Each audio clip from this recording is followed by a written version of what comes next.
Nice to see you all after what feels like a light year that we haven't all been meeting, which has been pleasant and busy all at once, which is kind of ironic given July is supposed to be slightly restful for us all. But anyway,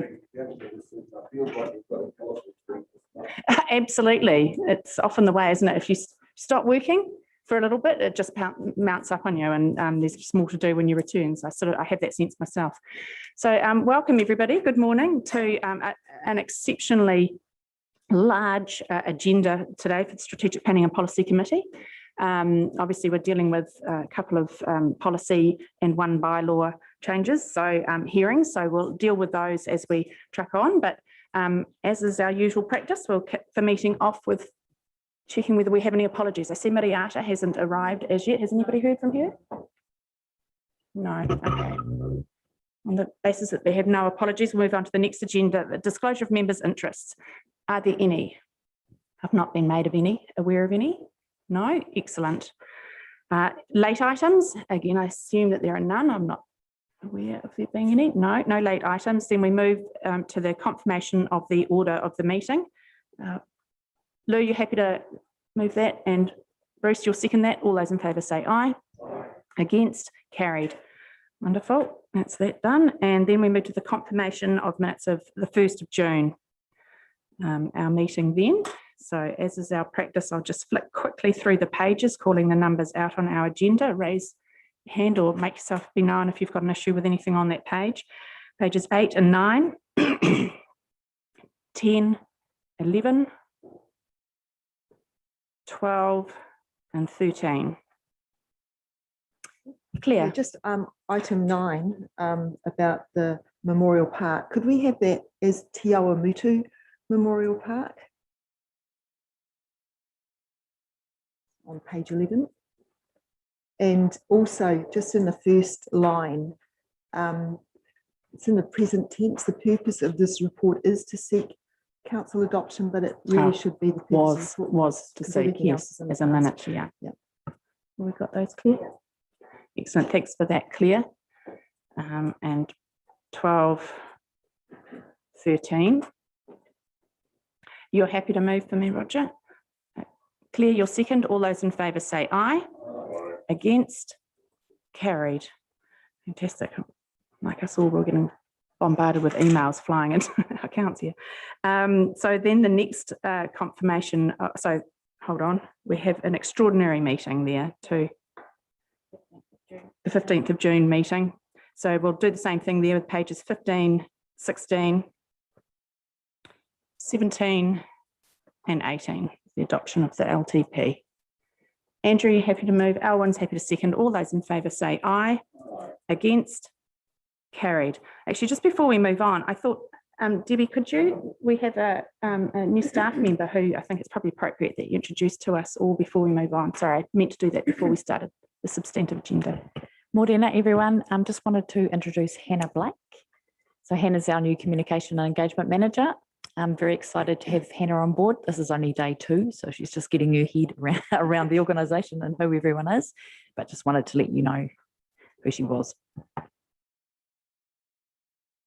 Welcome, Hannah. Baptism of fire, day 2. Yeah, see what day 3 holds. Excellent. Right, so that moves us on then to our first substantive item on our agenda, which is the draft Waipa District Council naming policy consultation and hearings report. Graham, welcome. Take it away. Thank you, Chair, and welcome back, everybody. I hope you're all well. So following a somewhat long gestation of development and consultation, we've arrived at the hearing and deliberations of submissions on the naming policy. We have 3 submitters who wish to present today. Following these presentations, there's an opportunity to deliberate on the submissions, and as per the agenda, you may wish to move to adopt the policy for implementation from the 1st of September, but let's see how we go. So I'm quite happy to move straight into the presentations. And I believe the first person up is Dan Armstrong. Would like to come up? Take a seat. The microphone's live. Oh, thank you. Welcome, Dan. You have 5 minutes. Sure. Thank you, everyone. It's a pleasure to be here in front of you all. And to be straightforward, I agree with the principles of this change. They seem to streamline what action is to be taken, not only for future streets and roads and such, but the ones that we're dealing with presently. What I would really like to address is that anyone remaining here who thinks that naming a street after someone isn't a memorial to them or what they did, frankly, they're wrong. Heck, I worked in a museum that tried to give understanding and context to art and culture and history. Naming something after someone is a tacit, if not explicit, recognition of them, and by virtue of their actions. By kehekehe, it appears to be an acknowledgement of the invasion of the Waikato and of those politicians who orchestrated the dispossession of land and rights of Māori. But this doesn't have to be set in stone. As we understand someone and what they have done, we have the ability to remedy the situation, to give that context. That's why we have a great museum 100 metres away from us. That's why we have Te Arawai. That's why we changed the name of Ratatu to Tūrata to correct it. So that brings me to clause 35, that only in exceptional circumstances will council consider renaming public or private roads and so on. And that takes us to Bryce Street, named after John Bryce, born in 1833, came out here from Scotland. While in charge of the Kaiiwi Cavalry on November the 27th, 1868, the unit encountered a group of hauhaus, members of the Paimariri movement, which were attacked. The group were in fact a group of unarmed children out pig hunting, 8 of which were killed, including one boy who was decapitated. John Bryce did nothing to correct the record of the combatants, as well as nothing to punish those responsible. By the 1880s, Bryce was the Minister of Native Affairs. While facing peaceful protests at Parihaka, he changed the law for Māori to be arrested without trial, calling the Magna Carta and habeas corpus, quote, mere legal technicalities. The following was the invasion of Parihaka, the destruction of land, of people, and even 25 years after, in 1906, he showed zero remorse for such. With the establishment of the main trunk railway, Maniapoto Māori were under the impression that only a narrow route was to be used for surveying on the basis that protections for remaining land was enacted. Instead, the deal allowed for native land court and confiscations to gain millions of hectares of land. A Waitangi Tribunal report in 2018 confirmed that John Bryce, as Minister of Native Affairs, had taken advantage of local Māori. I'm sorry just to, rush over these really critical points, but, there's so many components of him where he's just a fundamentally awful person, and us and other communities around the country name streets after him to honour him. So is it possible to change the name of a street? Yes. Will it take work? Definitely. Is it insurmountable? Not at all. So the idea that it will cause significant disruption is simply inaccurate. Other councils around the country have done this, both urban and rural, and while all that has happened, the world has not fallen over. In fact, it has been good for correcting current and past errors, and it's also been good PR for councils, which I believe helps. Furthermore, I had a chat with colleagues at Wellington City Council, and they said the key thing is that it takes up to a year for emergency services GPS systems to update name changes. As a remedy, both names are physically in place during the interim, limiting any confusion on the location should emergencies occur. So the council has an extraordinary circumstance, which is clause 35, John Bryce Street. He does not fit the good character component, which is clause 23F, I believe, but he does fit 36C, renaming something to right a significant wrong. I'm conscious we can't change the past, and we can't suddenly fix colonisation and all the damage it has caused, but we can decide what the future looks like. And this is one way that the lot of you could effectively move to change certain streets. And I think that's it. Right, thank you. Thank That's a you, lot. Dan. Thank you, Dan, for your informative and passionate submission. Does anybody have any questions for Dan? Hazel. Thank you. So thanks, Dan. That was exactly how it is, you know. And have you spoken to people in Kihikihi of their wish to actually change the street names there? Because there's quite a sickening history behind a lot of those street names. And the thing that came across was that there are also Māori families who live there who was their grandfather who was actually murdered or taken in those very disgusting wars, which were pretty one-sided. So you've spoken to people, no? Yes, so this whole, well, all this passion from me came from a conversation with the late Nana Billy from the Te Amotu Māori Women's Welfare League.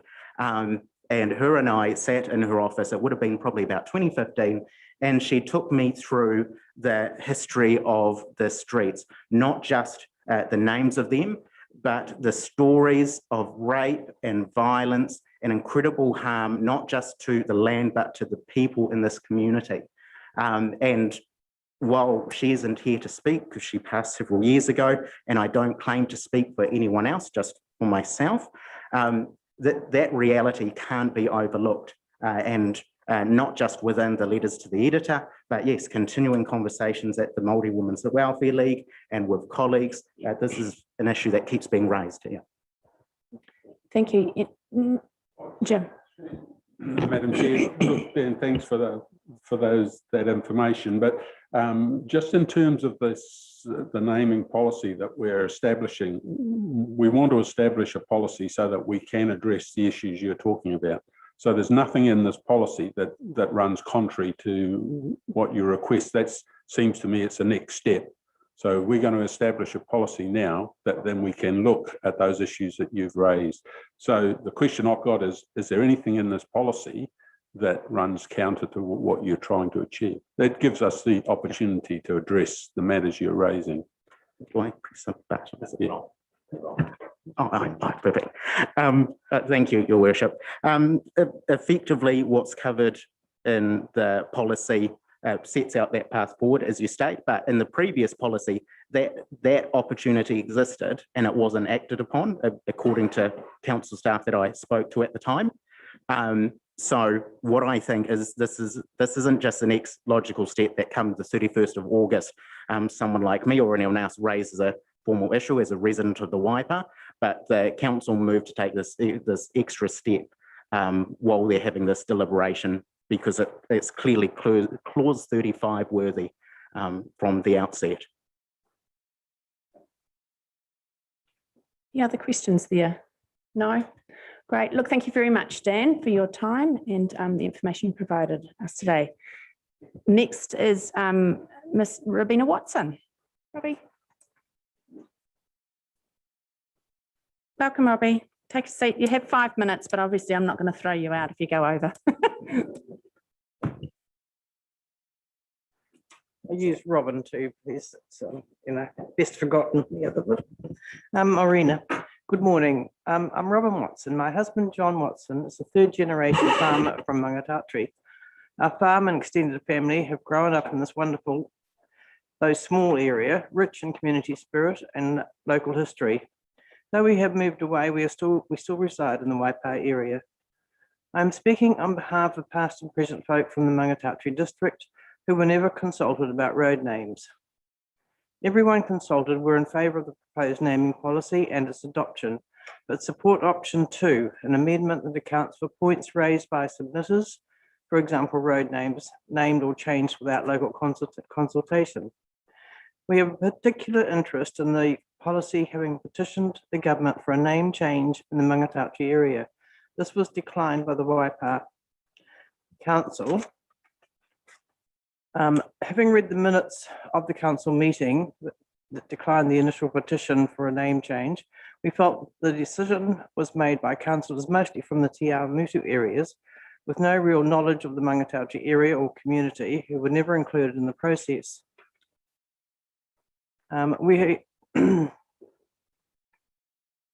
However, the proposed new naming policy includes and reflects all that is required of the name. Te Hiwi Ridge, which we hope will replace the name on the sign to Waipuki Park off Mangatauchi Road. The name Te Hiwi was given to the farm by early settlers Richard and James Kirkby in the 1900s. This name is strongly supported by the Mangatauchi marae and Mangatauchi locals, past and present. Another submission raised, in the process of selecting names, there should be consultation with past and present members of the community, as well as mana whenua. Thank you. Thank you. Does anybody have a question? Mrs. Watson. Liz. Yeah, no, thanks, Susan. Hey, look, thanks very much, Robin, for coming in today. I guess when I think about the last couple of years, this issue keeps coming back, doesn't it? Yeah, yes. yeah. So the sense I have is that there are a number of people out in the Mangatauti community that, are probably feeling like they haven't been heard. Yes. Yeah, and I guess the real tricky part for us as council was that particular piece of land you're talking to, which is currently Waipuki and the road into Waipuki, isn't a public reserve, it's a park as such. I didn't go through a proper naming process. That's my understanding of it. Yes, so are you asking for this to be reviewed?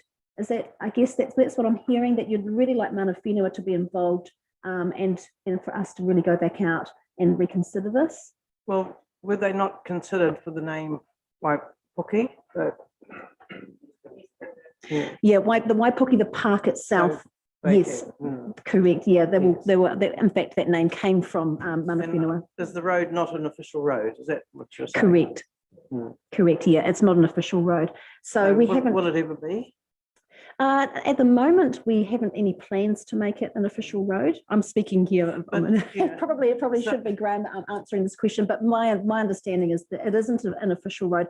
But that doesn't mean that we can't review, where we, the name of the road. If there's a will from the Mangatauti community. Well, it's a council land then. Well, council is people, isn't it? So yes. It's a community. So, I mean, the name that's been put on there at the moment is, it's fine, but surely his area was Timero, and there's lots. They've just had a centenary. There's lots of sort of areas we felt that it could go just to people who knew him and really, and so the history sort of continues. If you name it something like TV, well, hopefully people will say, well, where did that come from? And it sort of goes back into, there's a lot of history in Mangatauti. Yeah, like you make some really valid points, and certainly the theme throughout the policy is to talk about local things, about being local and being grounded and Waipa centric. So you make some very valid points. Roger. Yeah, thank you very much. Can I ask you, do you feel comfortable that the bylaw that's proposed now has the process embedded within it that will enable you to progress the consideration for that name change should the community? So you're in favour of this legislation as it stands now? Yes, we feel the point it covers, most of what we would like. Thank you. Thank you. Great. Thank you for the clarification. Graham. Yeah, having lived at Mangatauti or Horohoro for a number of years and been friendly with the people that owned it, they originally, Geeks wanted it to be named after their Jersey stud, and then they wanted it to be named after Geeks. But at that time we had Moana Roa, which was named as Beck's Landing, where the nursery is on State Highway 1, and that would have led to total confusion for there. So that's why we stuck with what we did, because it was going to get very, very tricky. And even now, I still get, if I meet up with Ron and Willie, I still get a bit of stick. Yes, I understand that. Yeah. And that's probably, apart from Beck's Landing, it probably would have been an appropriate name change. Yeah. But we also took for that. But yeah, as it is, it didn't work according to. We also took the idea of John Hewitt drive with our community board meeting in the Mangatiatri Hall, and we had no opposition at all. Was it? But I need to say that people like you weren't there. Well, no one knew about it. I'm sorry, but it wasn't sort of. Oh, we've got the Yeah. documentation for it. You know, the notices go in Yes, letterboxes. yes, but So still, it wasn't sort of widely No, known. yeah. No. yeah, no, I wanted to make sure that you knew that there was some consultation, especially with the community board to it. Thank you. Right. I think we've probably canvassed that one far and wide. Mhm. Thank you, Robbie. Thank you. And next submitter we have is Ruth Strawbridge. Ruth, welcome.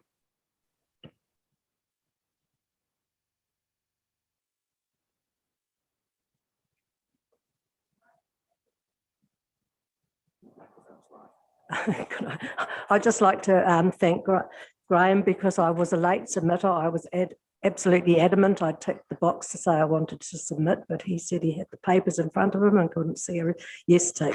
So thank you, Graham. Morena, my name is Ruth Strawbridge, previously of Mangatotari also.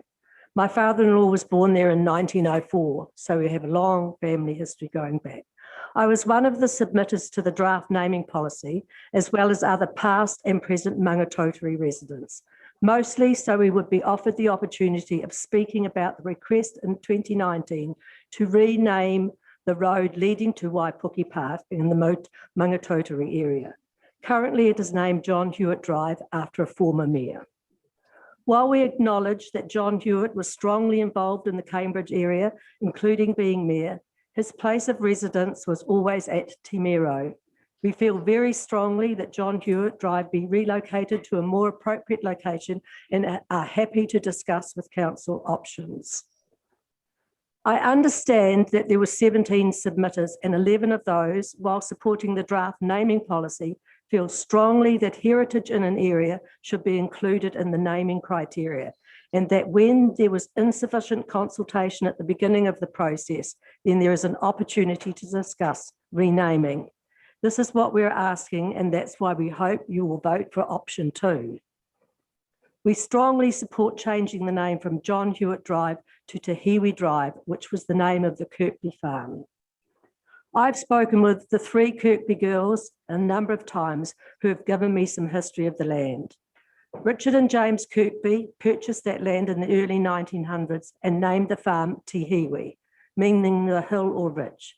It stayed in their family until it was purchased by the Geck family.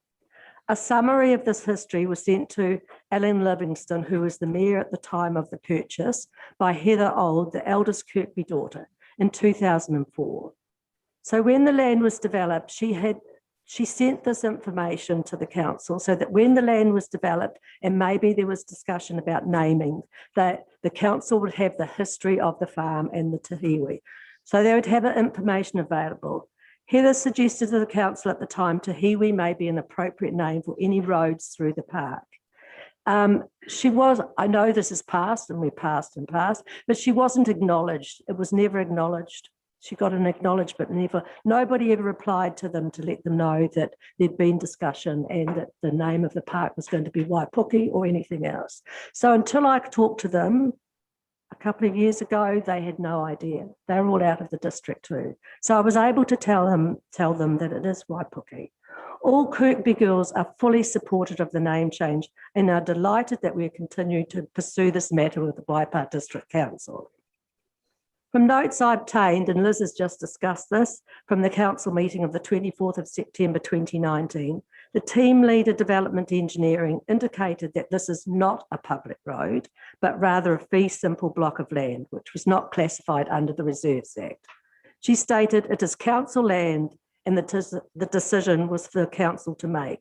And so there was no right of appeal. And that's why you got so many submissions from the Mangatotari past and present residents. I see there are 3 options available for the committee to consider. Option 2 is our preferred one for you to vote on, to amend the draft policy to take account of any points raised by submitters. And I think that follows along with what Dan said. I have been in contact with Hiniranga Karathin, Secretary of the Mangatotari Marae Committee, by email and phone, and she has indicated to me that all the trustees are fully supportive of changing the name to Te Hiwi, and will put that in writing to me so I can forward it to the appropriate personnel at Waipa District Council. Changing the name to Te Hiwi covers all the aims in your draft naming policy. Thank you for your time. Thanks, Mrs. Strawbridge. Does anybody have a question for Mrs. Strawbridge? Philip. Thank you, Madam Chair. Thank you to the three submitters for coming along today and submitting. So well done. More of a question to Graham. In order to do a name change, do you need to, for instance, John Hurt Drive, do you need to have an area for it to be moved to first before you do a name change? Because I'm working with John Hewitt's son Sam up in Tamero on a project that he may be doing up on the farm there, so it may be appropriate there. That's where it gets transferred to, but do you need to have something in place first before it gets transferred? Through the chair, there's no provision in the policy that says that we need to do that. That would be a decision of the council or a committee, I would imagine, if we wanted to actually move the name to a different location as part of the, I suppose, the renaming process on one side, but the new naming process potentially on the new location. So there shouldn't be anything in the policy that would prevent that. Thank you very much. Thank you. Roger, then Mike. Yeah, and thanks, Ruth, for coming along. And again, a question of Graham. The three instances that we've had of submissions have all referred to a particular name change. The process, though, is there in the bylaw that's suggested. And should we concentrate on the process that's within the bylaw rather than looking at specific name changes at this point in time? First of all, Councillor, if you don't mind, it's a policy rather than a bylaw, so Sorry. we're not enforcing anything here. Yeah. Similar, but not identical. Yeah, this is more about the process than individual names. The 3 points that the points that have been made by the 3 submitters this morning can all be dealt with through the process that's in the policy now. We were very conscious of particularly the street names in Key and the concerns that were being expressed from that community. It would be the decision of the committee that any application came to as to whether the John Hewitt Drive instance was one of those exceptional circumstances.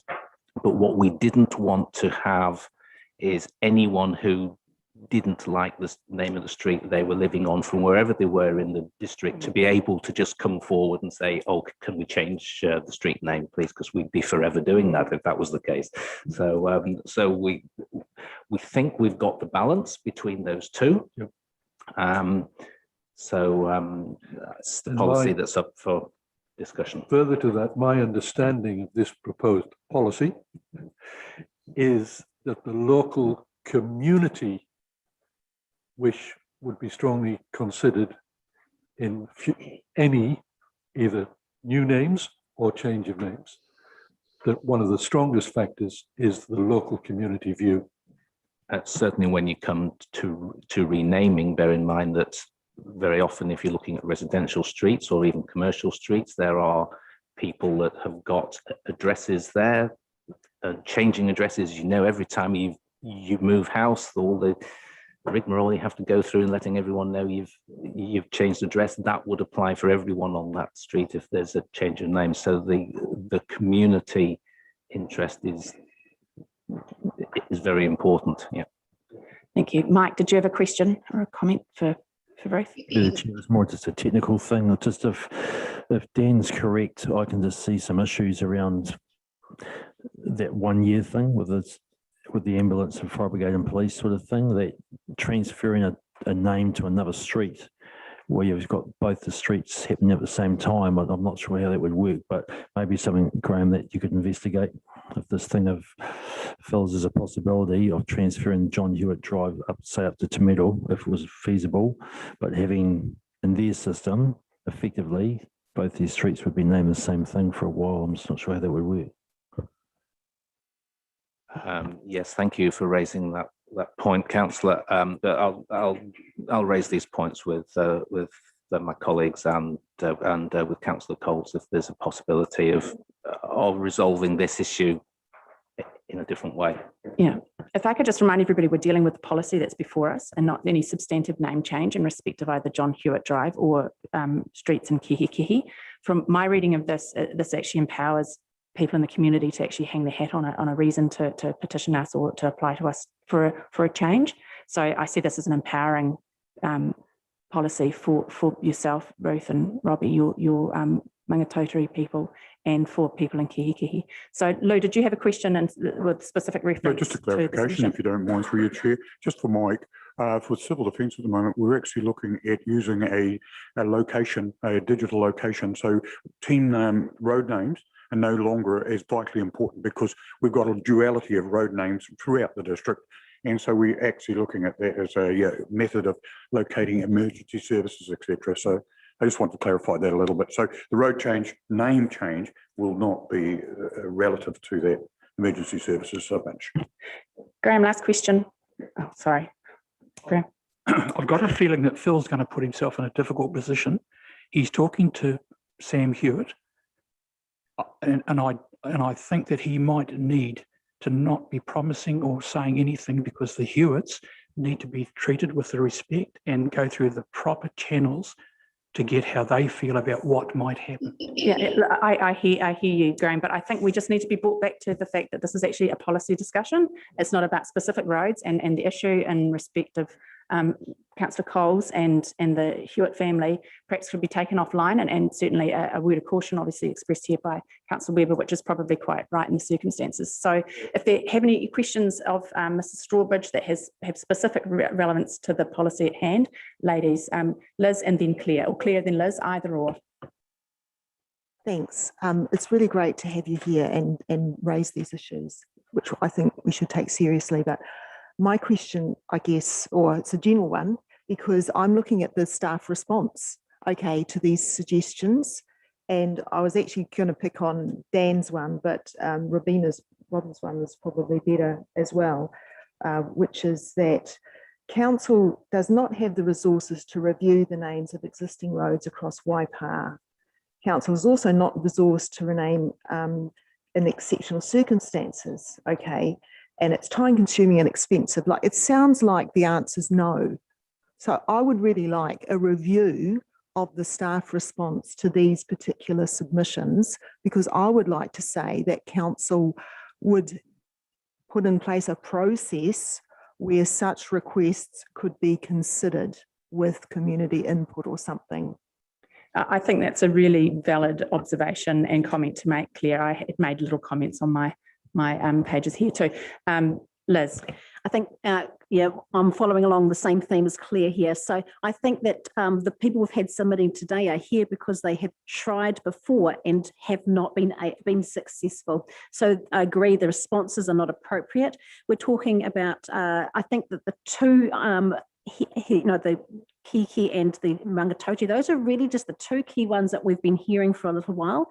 And here is an opportunity. So I'm happy to move the recommendation, Susan, but I would also, I think the will, I'd like to think the will of the group here is that we can somehow proceed with consultation with these two opportunities to reconsider our stance prior. Okay, so before we move into actually moving and dealing with the recommendation there, I guess we have to be clear that we're moving out of a hearing stage into a deliberation stage, and on the basis that there are no more questions for Mrs. Strawbridge, or have you now you'd like a last word before you vacate? Fair enough, fair enough.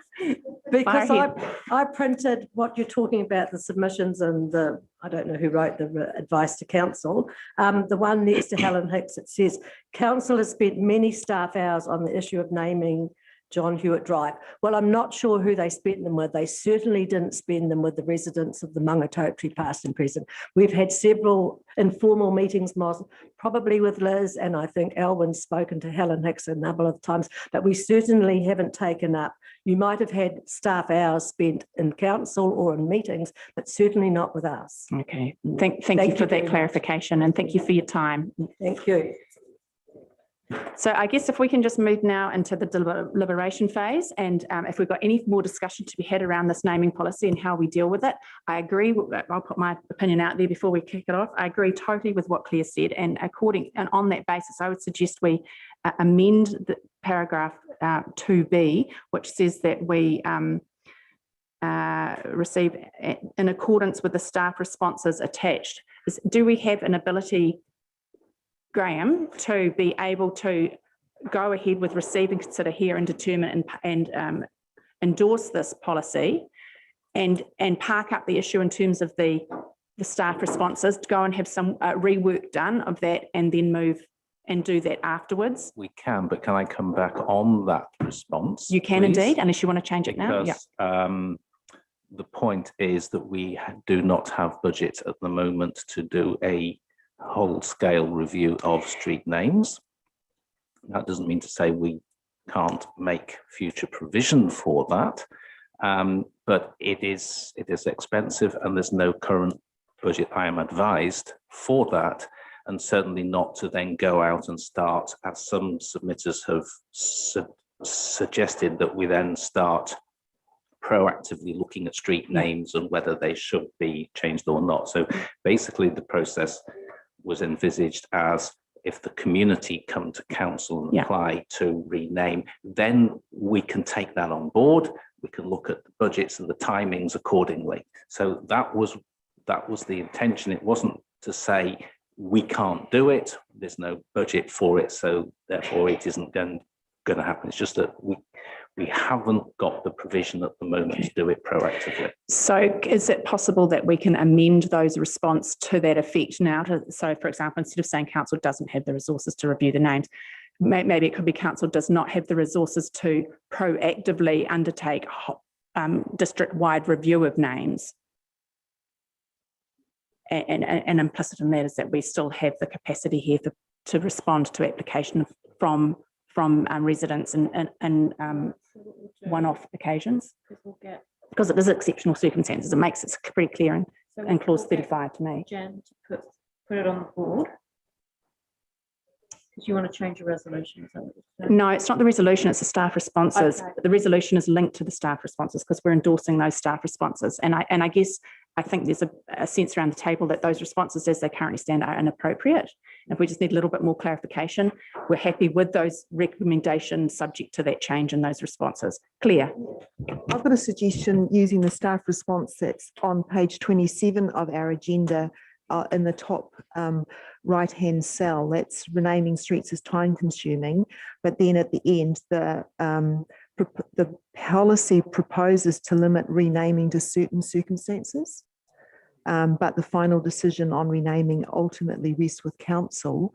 So I would be happy with that if we could reflect in it too that community input that these submitters have pointed out, that we really need to be working with our communities when we do that renaming, and they felt it hasn't been done successfully or enough in the past. If whether or not we could just use that response and just add in a little bit about community input, and I think that would probably cover it for me.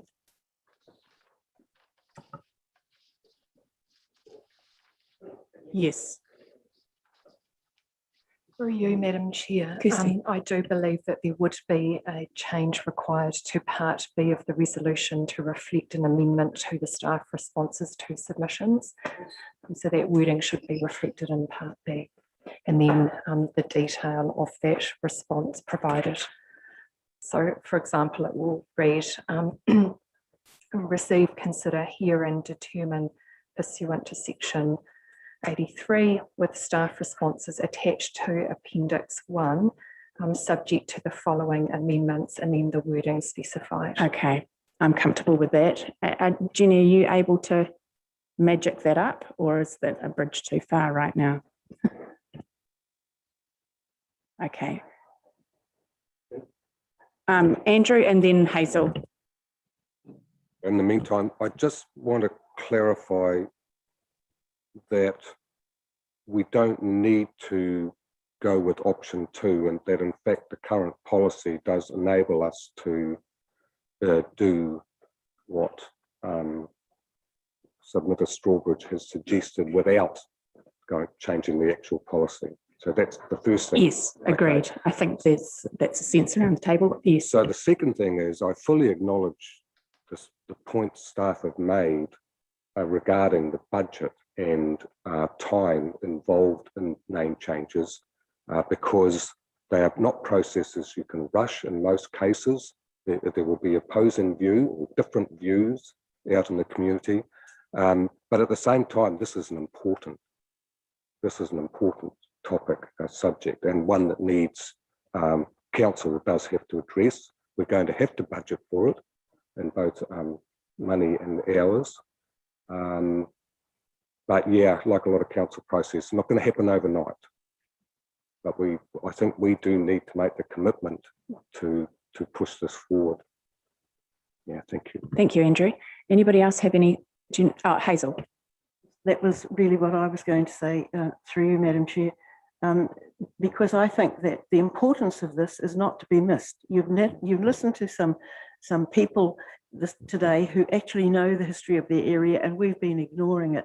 But we also ignore the mental health issues that go along with this, that we actually see arising in our community now, because this hidden kind of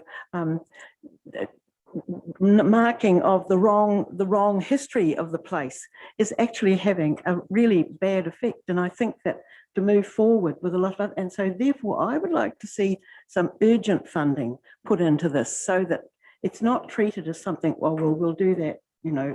And when we've got time, I say that we should have allocated more budgeting to this had we been aware that that was the problem ages ago. We shouldn't be, you know, and it shouldn't be too far away, Madam Chair.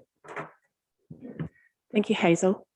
I think I get a sense that there's a support for the policy as is around the table, subject to an amendment in terms of that recommendation on paragraph B, which we'll leave with staff to amend so that they can put it on the screen for us so we can actually eyeball it. So if we could just briefly adjourn this hearing in terms of this matter and move on to the next one, just as a better use of our time. Otherwise, our submitters will be waiting around for longer than is necessary. So if we're comfortable with that, we'll move on to the next hearing, which is the draft Waipā smoke-free and vape-free policy consultation and hearings report. Yours too, Graham. Right, thank you, again, Chair. You'll recall, councillors, that this policy, smoke-free and vape-free policy, this is a policy around behaviour change and education. It's not a policy around enforcement as such, at least not at this stage. It's about normalising no smoking and no smoking behaviour in public places where there are a lot of people, and particularly around young people. Over 80% of the 42 submissions received were confined to, actually the vast majority of them were confined to a single page. So that's why you don't have a summary of submissions, because the summary would have probably been longer than the submission itself. 2 submitters have asked to be heard this morning, and again, should be time for deliberations afterwards and potentially adoption of the policy today. So we'll just move straight into the first submitter, who is Trudy J. Her written submission was put on your desks this morning. So welcome, Ms. J. Take a seat. You have 5 minutes. Well, you don't need to use it all up if you choose not to.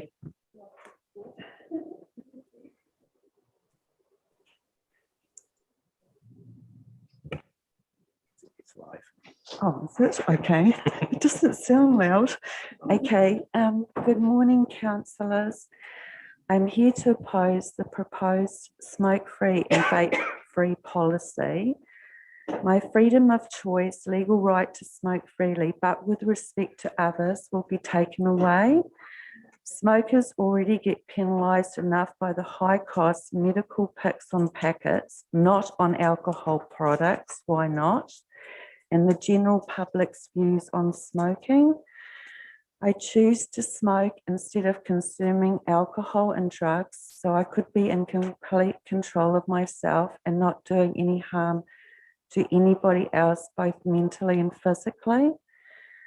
I blame the New Zealand and Australian governments for the increase in violence and addictions caused by the illegal use of drugs on society, due to the fact of increasing costs of cigarettes, which lead to more robberies in retail shops that traumatise staff and cause damage to these businesses. As with the uncontrolled alcohol consumption and high use of illegal drugs, which cause more in public and domestic abuse at home, smoking is the least damaging. It's a sad fact of life that our frontline police officers, ambulance and hospital staff and firefighters have to clean up after fights, car accidents, etc., and cop abuse, both mentally and physically, from people who are no longer in control of their lives. It's about time the governments involved us, the frontline workers who have to deal with the alcohol abusers and drug addicts, their thoughts on the smoke-free policy. I'm a mature age, respectful female smoker in the public minority who just wants to enjoy life and a cigarette. If I chose to, in a public area, to be allowed to smoke freely, I also do not discard cigarette butts on ground. I use a metal container. So I would agree to instant fines to people who do this. I feel there is enough fresh air around me to enable me to smoke, as chimney and car exhaust cause more pollution than us smokers. Thank you for allowing me to express myself on this issue. Sorry. No, don't apologise. Thank you. It's just that I've had personal experience with both alcohol abuse and drug abuse. So I'm passionate about this, and yeah. No, yeah. Thank you. No, thank you for your submission. I mean, as an avid strong believer of liberty and freedom of choice, you make some really valid points. You know, I'd like you to do. see, well, it's because I've lived on the Gold Coast for 26 years, but I come backwards and forwards. So I'm a permanent resident in Australia, but I'm a New Zealand citizen here, but I've come back here to live because of the state of meth abuse, and it's getting out of hand. So I wasn't here for the referendum on marijuana. I know this is getting off subject, but you know, we're more visible smokers in public, and people can see that what we're doing, whereas alcohol can be hidden in drink bottles and all that, so you don't know who you're dealing with. So we're getting a high rate of meth through hydroponic weed. They used to lace it with cocaine and heroin, but they found that meth, when you put it on hydroponic weed, was very, it only took 1 to 2 hits of that. So I'm in, even though I'm anti-drugs, I'm not anti-alcohol, but I don't drink. But relating to drugs, I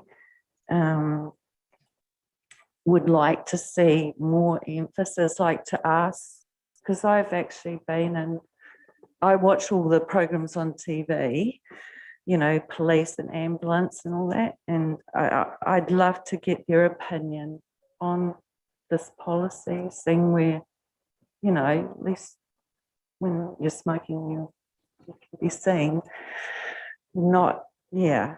And a lot of people that have this happen in their homes or out in the street, they don't come forward because it's family members or whatever. And a lot of robberies are going on around our district because people are looking for money and things to sell to do their habit. So that's all I.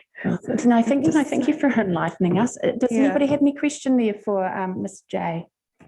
Anybody?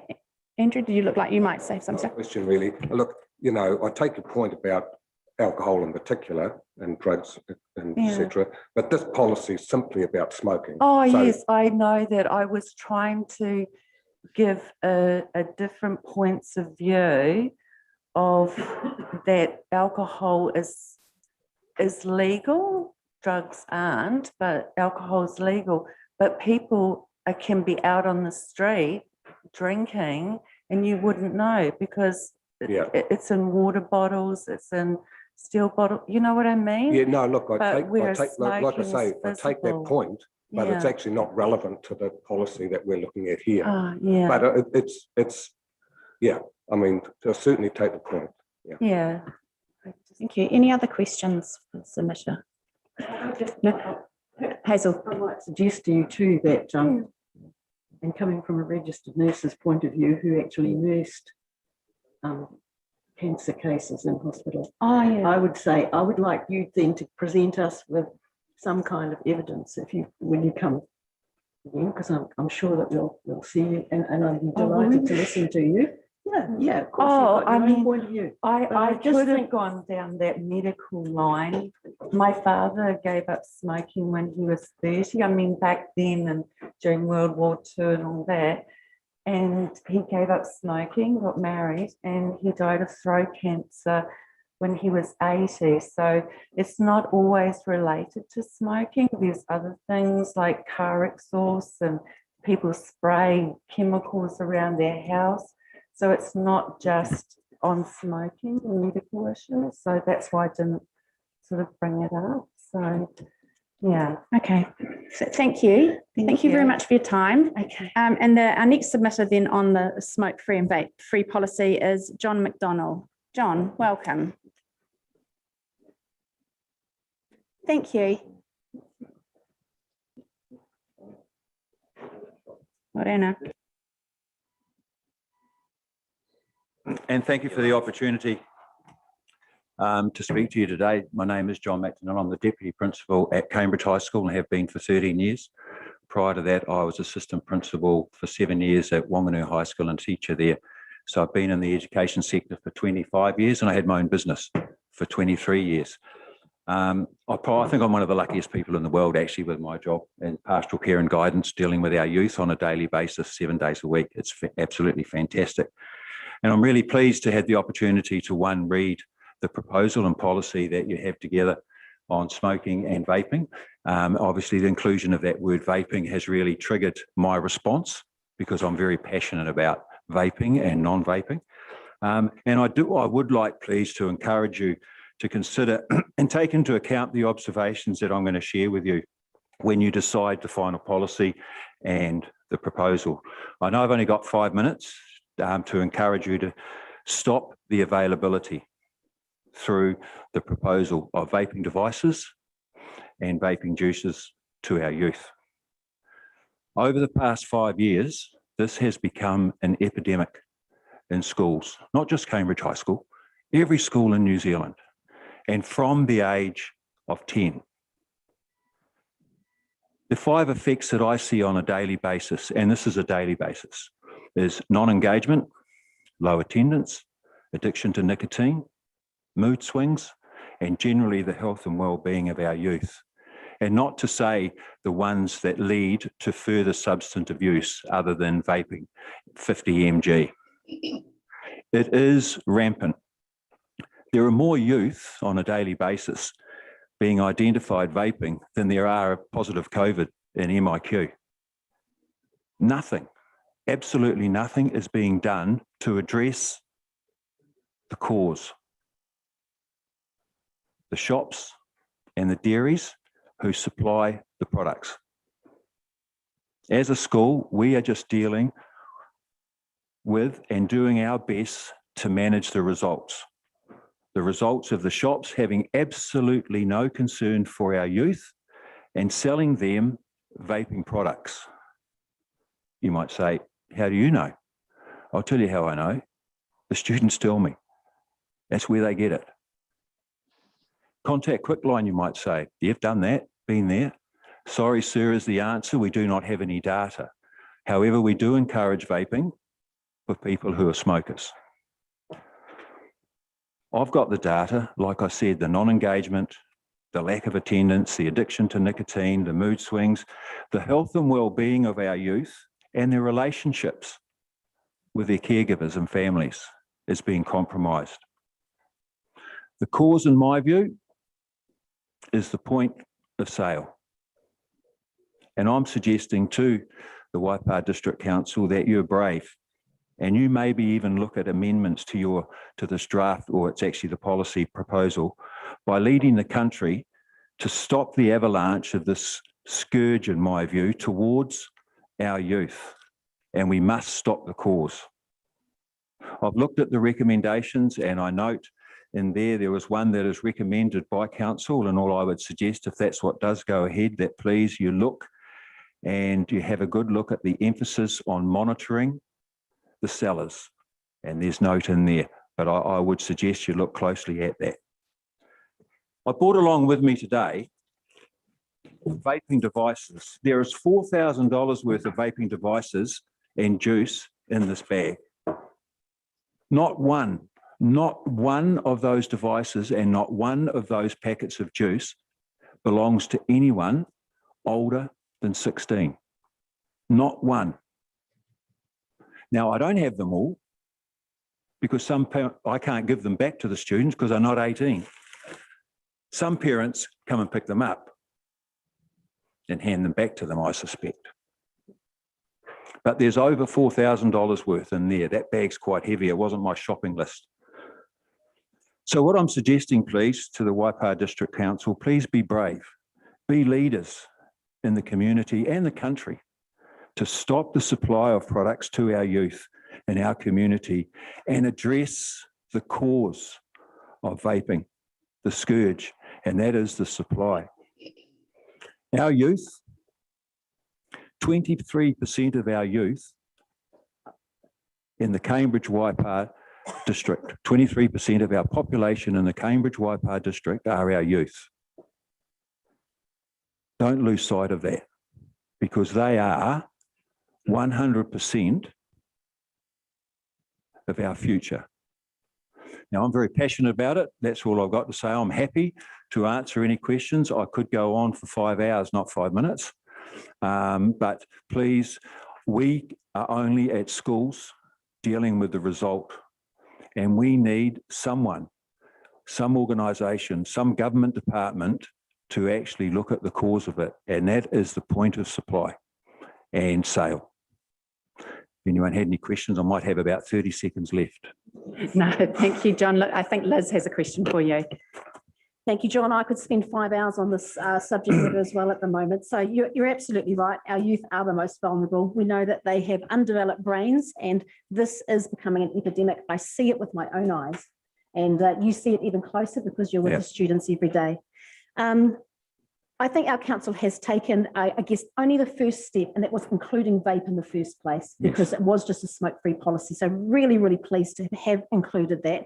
And but I still don't think we've got, I think at this point it is simply a policy. I'm not sure that we have gone, and perhaps we can look at taking the next step, and that is to actually make it a bylaw of some sort, because right now this is not enforceable.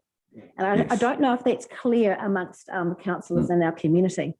So a policy, not a bylaw. So I am, quite keen to maybe look at that.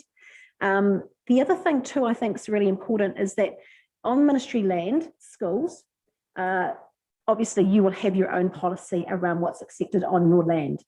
But what about the perimeter around schools? And I think that we can probably be a little bit more proactive around that.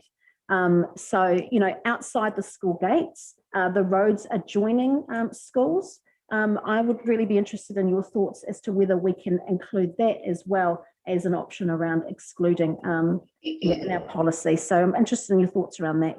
Yeah, so the school, of course, is vape-free, and the ministry made it very clear that we need to promote that by sending us probably about 5 centimetre by 5 centimetre little sticker that we put on doors, vape-free, smoke-free. And so the school campus is vape-free. And by making the area, the further perimeter being vape-free would help. But my point that I'm trying to make today is that the cause of it, the actual ability, the dairies in particular, the dairies and the vape shop, we had a massive increase in vaping issues at our school when the new shop opened around by New World in Cambridge. A huge spike in the issues that we have. But by all means, you know, fine, make it vape free. But some of the items I have in there, you would think they were your normal USB that you use in your computer. That's how big they are. A number of them are thinner than this pen. And students will just sit them in here, and a number of them are vaporless. You don't see the vape. Yeah, and so like it is a scourge, and there are a lot of people making a tremendous amount of money, and they don't care. And that's my job's pastoral care and guidance, and I do care. But gosh, I just don't know what jolly will do. And I am not the only deputy principal in the country that's in that position. And I really appreciate having read what you've got here, and the fact that you put vaping in there is really a positive. But whether you can go further or not is entirely up to you. And it would be great to see a bylaw. I communicate on a regular basis with the police when I get intel about things that I've been told, and they're very, very helpful in the Cambridge community. So, yeah. Don't know whether it answers your question. It's a long answer, sorry. I didn't mean to make it so long. Yeah, I guess I was just looking like for support for that perimeter as a starting point. You know, I think we probably do need some advice from you on that, and perhaps, you know, it's something that you and Graham can work on later. And I would like to include it as an amendment to this policy. I think that's important to do it now. Before we lose it. But the banning of the vape shops from town centres, absolutely supportive of that as well. And in your amendment, if you were looking at amendment, I think it was clause E, I would suggest that there is an emphasis on monitoring sellers, if you go ahead. I know because there's a number of parts in the policy where, you know, I think you may have decided that that's not an option because we just can't resource it. But I do think in that policy is and monitoring and having an emphasis on monitoring those sellers would be helpful. I would be, before we move on, Graham, there's a comment here in our report to us in terms of the extension of the public places to include, I'll try and find it, it was on page 85 of our agenda, paragraph 3. You've gone on to say there that expanding the current definition to include areas outside of schools risks creating several islands of prohibition without clear boundaries. Page 86, page 80, our 86, yeah, your page 4 of your report. And you went on to say that as the policy is educational in its approach, the issue of discouraging smoking and vaping outside schools might be better left to the discretion of the schools. The schools can obviously prohibit it within their fences, but they can't really don't have the power to prohibit on the streets outside the school. So I guess I'm trying to encourage considering and supporting Councillor Stolwick's approach in terms of expanding to those areas outside schools, and how problematic would that be in terms of an amendment to this current arrangement? I don't think it will be problematic in terms of putting an amendment in terms of the definition of public places. The question I was raising in the report, and this is the ideal opportunity to ask it because the experts here, is it a better approach to redefine public places for this policy to apply to the areas immediately adjacent to the school in terms of, say, parents waiting to pick up, and Councillor Pettit will probably have a view on this as well. Or is it better coming from the schools encouraging parents not to smoke or vape outside of the school? I'm just wondering where what the best approach might be. Okay, I guess the indication from Councillor Stolwick and myself is that I think council should take a leading role and reinforce. I mean, it's a joint activity, really, isn't it? You'd be in full support of Madam Chair, extending that. we did go down probably 4.5, 5 years ago. We did go down the education line. It was a waste of time. And that was by communicating with parents and caregivers of students who we had picked up, and they weren't, you know, in terms of consequences. It was more that education, counselling. We use counsellors. We've got the nurse with patches and various other bits and pieces, and we went down the education line, but it made absolutely no difference. And there's been a significant shift, actually, by the way, which you might be interested in. 4 or 5 years ago, it was senior students, years 12, year 13. Now it's year 9 and 10 and girls. There's been a significant shift in that way. And given we've had the dog in 3 times this year, the drug dog, which is a vape dog, by the way, and you know, that's a tremendous cost. But what's happening now is, and the other shift that I'm seeing, and I am at the coalface on a daily basis, and by the way, this doesn't happen every minute of every day, by the way, but what I'm seeing also is the sharing now of vaping devices, as opposed to everyone having their own.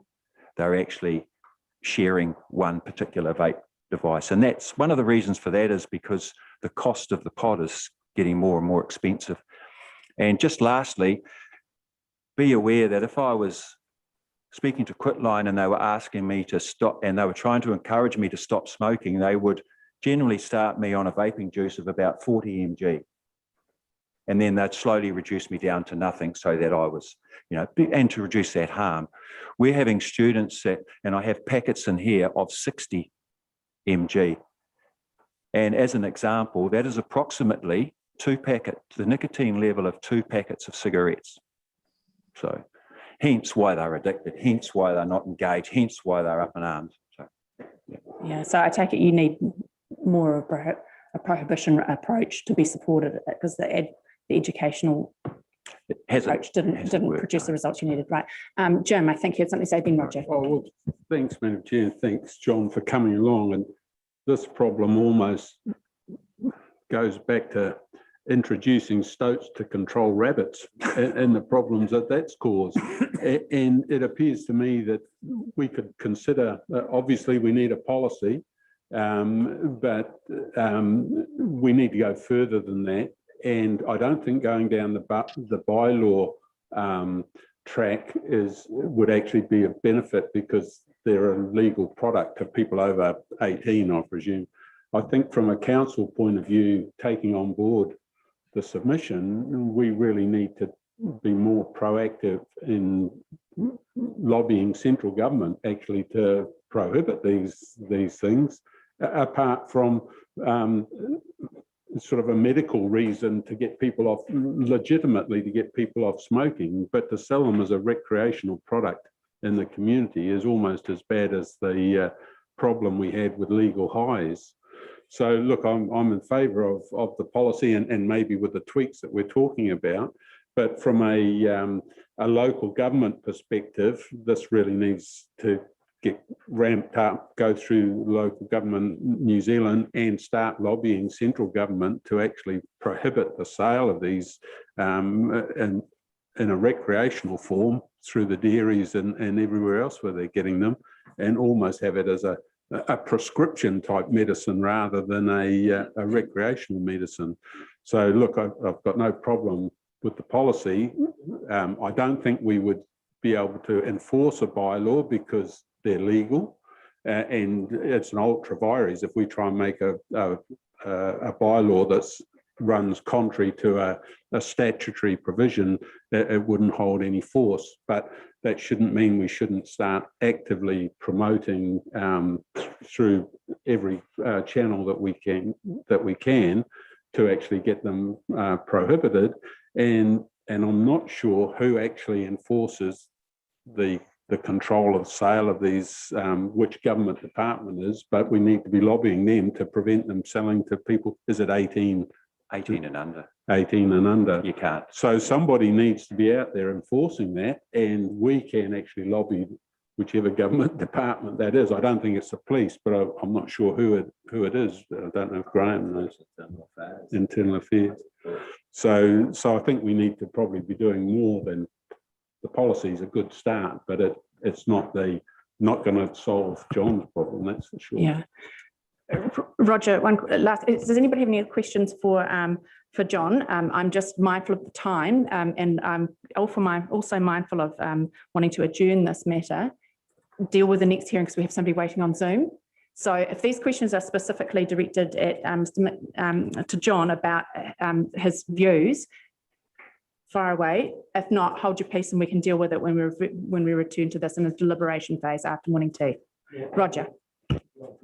Yes, thank you, John, for your. Sorry, I'll put my mic on. Thank you, John, for your submission, and I have a very similar mindset to yourself in terms of this. Two things I'd just like to say. One is when we looked at the mobile traders in Cambridge, then there was an action taken that, and Graham, you'll comment on this if I'm incorrect, but there was a mobile vaping unit that we were able to limit their presence in that mobile trading bay because they were actually not meeting a total public resale because it was limited to people over 18. So we were able to enforce something in that regard. And the question is, are we able to do that in terms of other public areas within WIPO? So that's one. The second one is your monitoring comments, John. Now, if you look at other legal products, for instance, alcohol, we've got a process within council where we can authorize and limit retail outlets for alcohol. We also have a local process where we limit the number of gaming machines, and both gaming machines and alcohol are in a similar area to vaping, to my mind. Is it possible that we can have a local process of monitoring vaping outlets similar to gaming and to alcohol? In terms of a policy response, we can explore what those possibilities might be. But it would be possible for us as a we can certainly look into how feasible that might be and what vehicle that might be if it is feasible. Yeah. Good. Thank you. Is it a question for me? Yeah. Okay. Yeah, I think John's point is that, you know, the year 9 and 10s are walking to our shops in Cambridge. They can't drive, they don't have a license. So I think John is really looking for some, strong leadership here around what we can do in Waipā district. So I just wanted to make sure that is the case, John, because I appreciate, these options around lobbying nationwide, but that will take time. We are looking at something, I believe you're looking for something a lot more quicker. Yeah, I think, firstly, thanks for listening. And I really appreciate that. Yeah, because as I mentioned in that very short presentation, it's the cause. We will continue no matter what happens, unless there's someone addresses the cause of this issue, which is the point of sale, we will continue dealing with the results. And like I said, it's really sad to hear, a lot of the figures that are coming out, the 10-year-olds, you think speak to those at middle school. It's sad. And yes, quick line, got no data. Well, they had no data for 30 years for smoking and then decided, maybe we won't prescribe it to pregnant women to take away anxiety. So, and I'm seeing it. And that's what I'm saying. I don't have to get all this data collected over years. I actually see it at the coalface every day. It's a question because I'm just mindful that I have a person waiting on Zoom to make a submission in the next hearing. We will come back to this if it's a point of deliberation. But if it's a question, okay. Through the chair, it's a question for Graham. That we've just employed a second enforcement officer, and I saw through some of the papers that the traffic infringements have gone up exponentially. Could this person be used to monitor, like we do with alcohol, into these shops that are selling the selling to underage children? Could we use some of that resource that's existing? Obviously, councillor, I'm not in a position to answer that, but we can look into it. Okay. Look, I think I've made it pretty clear that I need us to move on in terms of our submissions on this matter.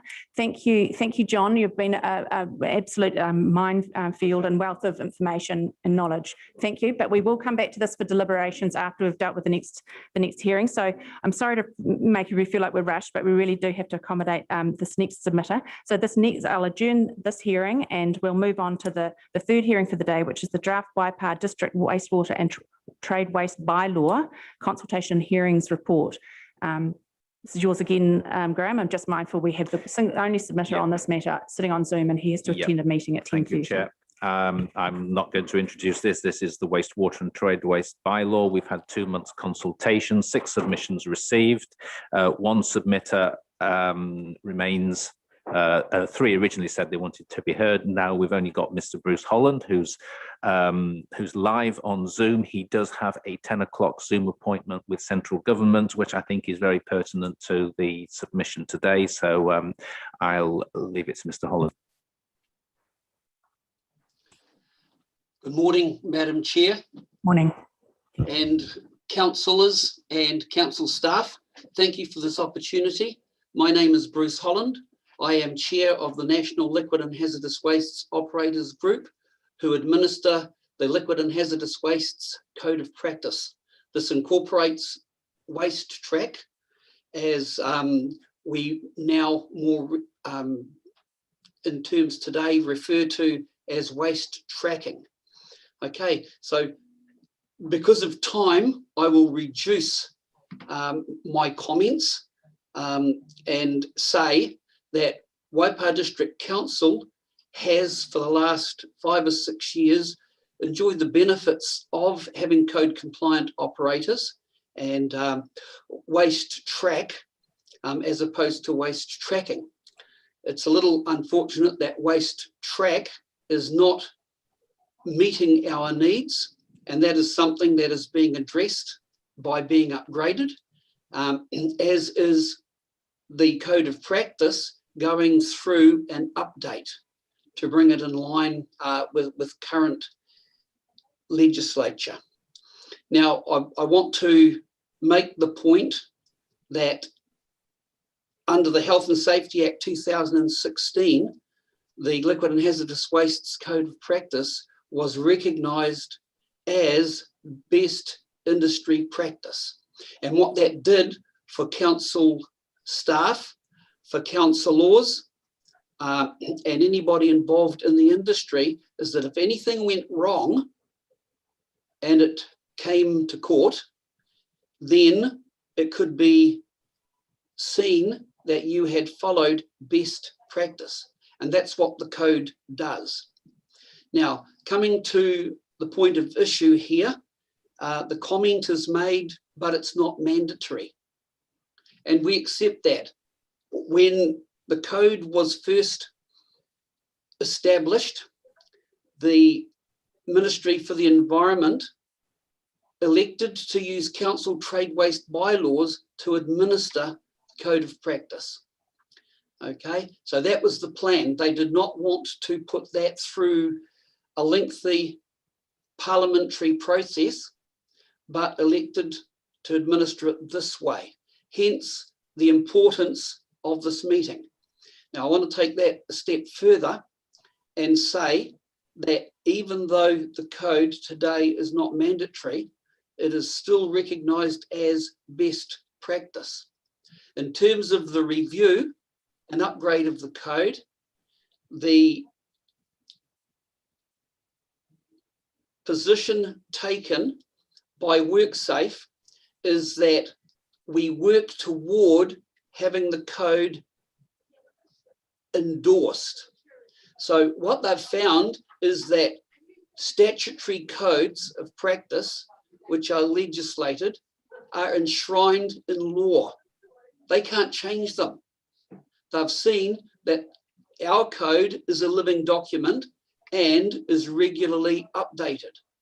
So therefore, to avoid parliamentary attendance to each matter, they have elected to go with a practice called endorsement of codes, and is encouraging other industries to do as we have done. Our submission to you is to continue with this practice, and that we work with you for a national result. So what's changing? So we're not here to make money out of a program. We're here to promote better, safer industry practice, often at our own expense. We have not had government financial support since 2015, but with councils like you who have seen the benefit, we have continued. Now, it is intended that this will become self-sufficient, and we are working toward that end, where it will not cost councils. But the benefits are these. Firstly, each council becomes involved. From council level, it goes to national level, but there's where things are about to change, because it then will go to an international level. For instance, NZS 533 is a standard that we use in dangerous goods. That will be changed soon with a United Nations, a UN standard. So what we're doing is we are up-rating everything. And so the code and a vastly improved waste tracking system will be there for the benefit and use of those in the industry. The benefit to council has been shown in as much as Waipa District staff have recently, on more than one occasion, approached our operator of Waste Track for information to help them with issues that they're experiencing. There is benefit, and that's the short point that I want to make. I also would like you to know that with the standards changing, this will keep everybody up to speed, and with a WorkSafe endorsement, that then gives credence to the work that you're doing in ensuring that personnel working in the industry are protected, the environment is protected, infrastructure is protected, that there is a saving in staff time, and that enforcement becomes much easier. Now, you may say we're a little council, that really doesn't matter to us, but it doesn't matter what your size. What does matter is, as this data is captured, it's used both nationally and internationally. Now, that doesn't mean we're going to let any Tom, Dick and Harry know what your particular data is, but what that does mean is you have the ability to draw on it, and that will help you better plan and prepare for the future. Thank you.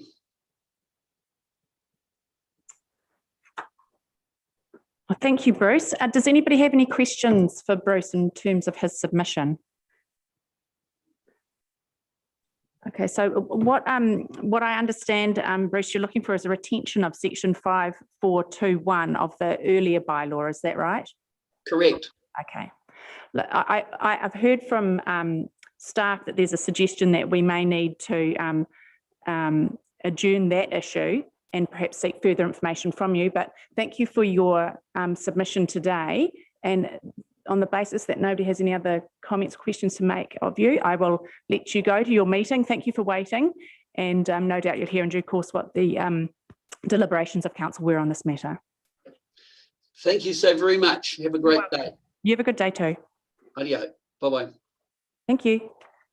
So look, I propose, because we've been running a little bit behind time, that we adjourn now for morning tea. And when we come back, we will deal with the final deliberations of all three of our hearings, if everybody's comfortable with that. Excellent. We could perhaps come back at 1:45. 1:45, it's fine. Yeah.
like any public facility that could include a school, would mean that we would have the power to declare 100 metres around the perimeter of that to be a public place, and therefore, you know, not excluded from vaping. And yeah, and whether or not it could be like medical centres too, and you know, I don't know, but schools definitely, yeah.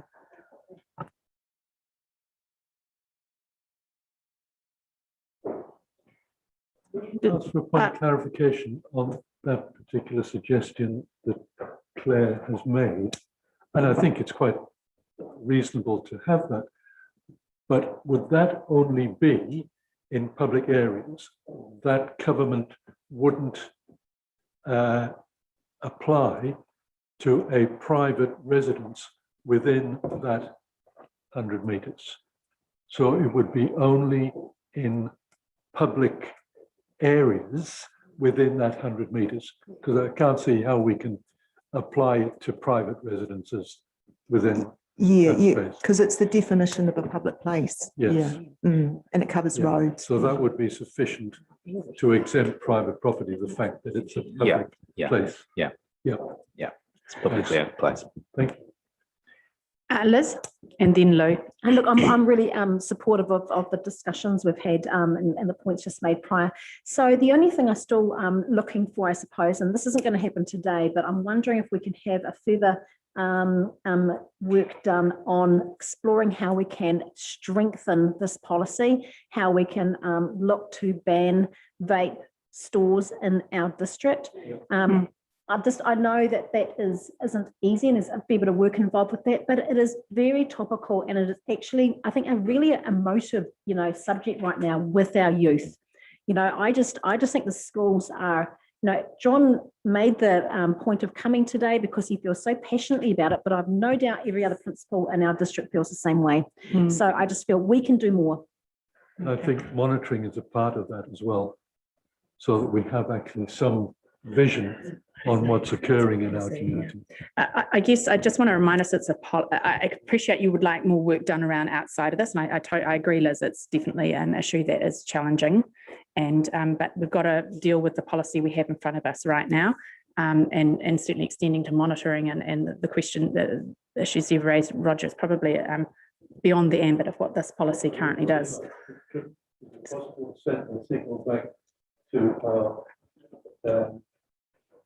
That's received. Thank you, Councillor. Thank you, Chair. That request is received.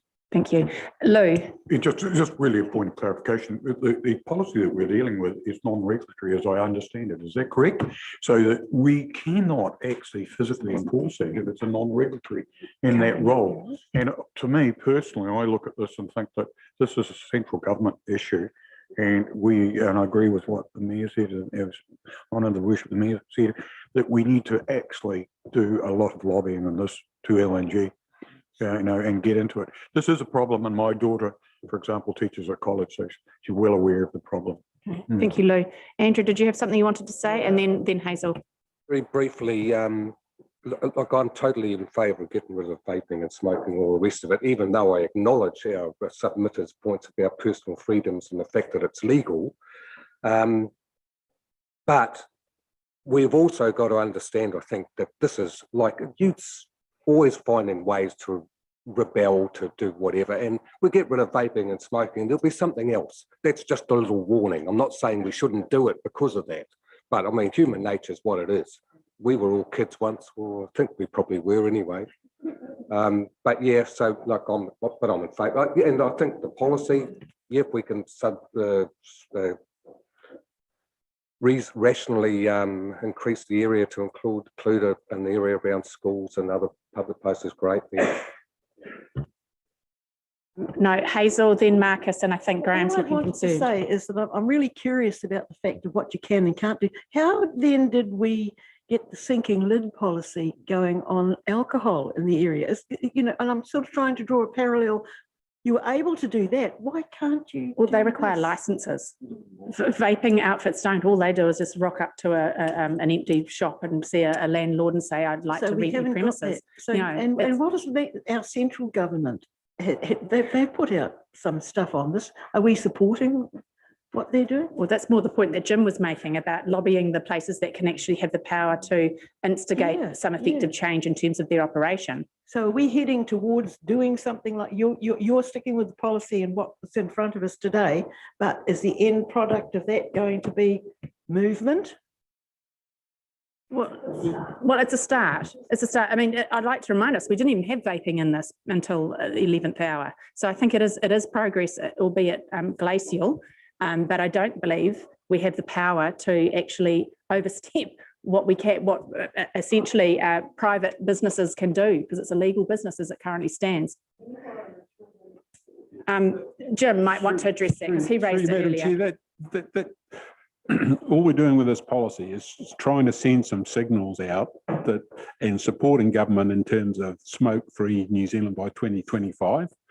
And vaping is obviously one of those issues that's crept in, and vaping was actually being, well, it is promoted to help people stop smoking. But this is this recreational vaping has just taken off because it's an addictive drug with the nicotine in there, the same as smoking. So we've replaced one hazard with another. So we haven't got the statutory power to do what we're talking about doing.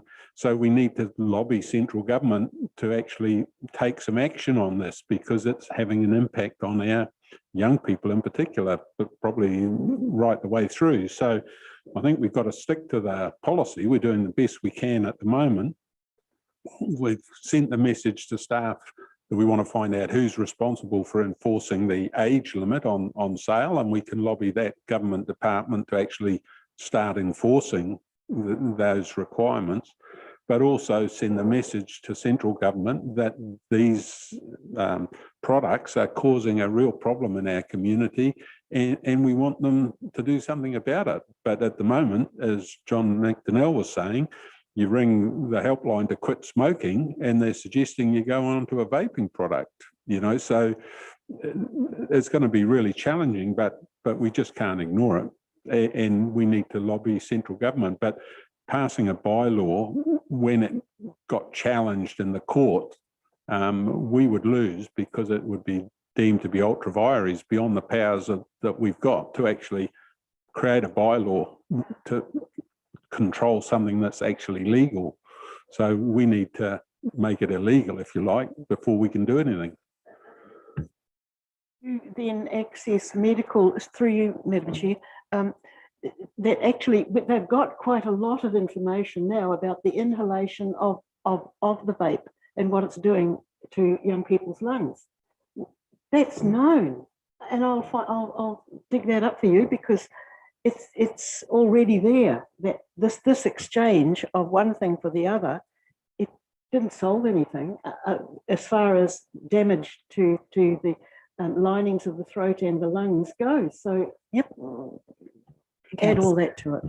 If I could just bring us back to the policy we have at hand, and we have two suggestions in terms of alterations to extend to roads around schools was the one issue, and the second issue mooted by Councillor Sapir was an inclusion of 100 metres from council-owned buildings. Is that what you're saying? I personally have a concern about the actual implementation of that. The Auckland Museum is in the middle of a park, so it's pretty easy to make that policy statement around that. And I'm not detracting from the fact that the submitter had a point.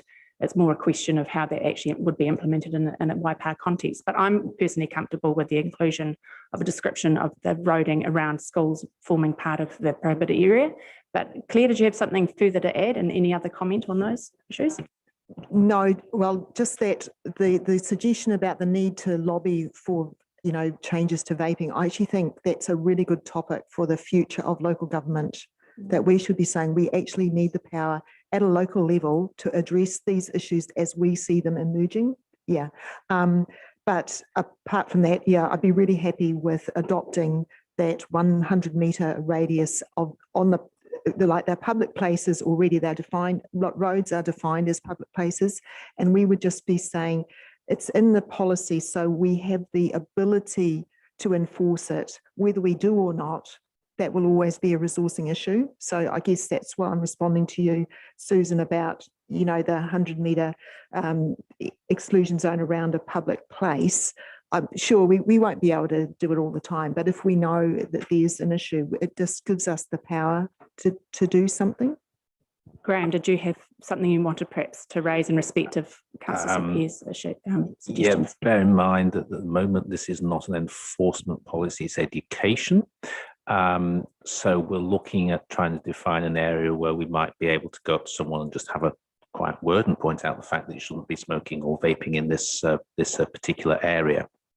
So at this stage, it's only an education policy, but I'm mindful of a comment that was made at a previous meeting on this subject. I think it was Councillor Gower that raised the point around whether it should be enforcement. I said, well, let's see how this goes first. So thinking as to if we do move to an enforcement, having a form of words that makes it easier, should we want to move in that direction in the future. So maybe some wording like the 100 meters radius of, or 100 meters radius of an education facility or playground or whatever. Bear in mind, some of them will already be captured within the CBD definition anyway.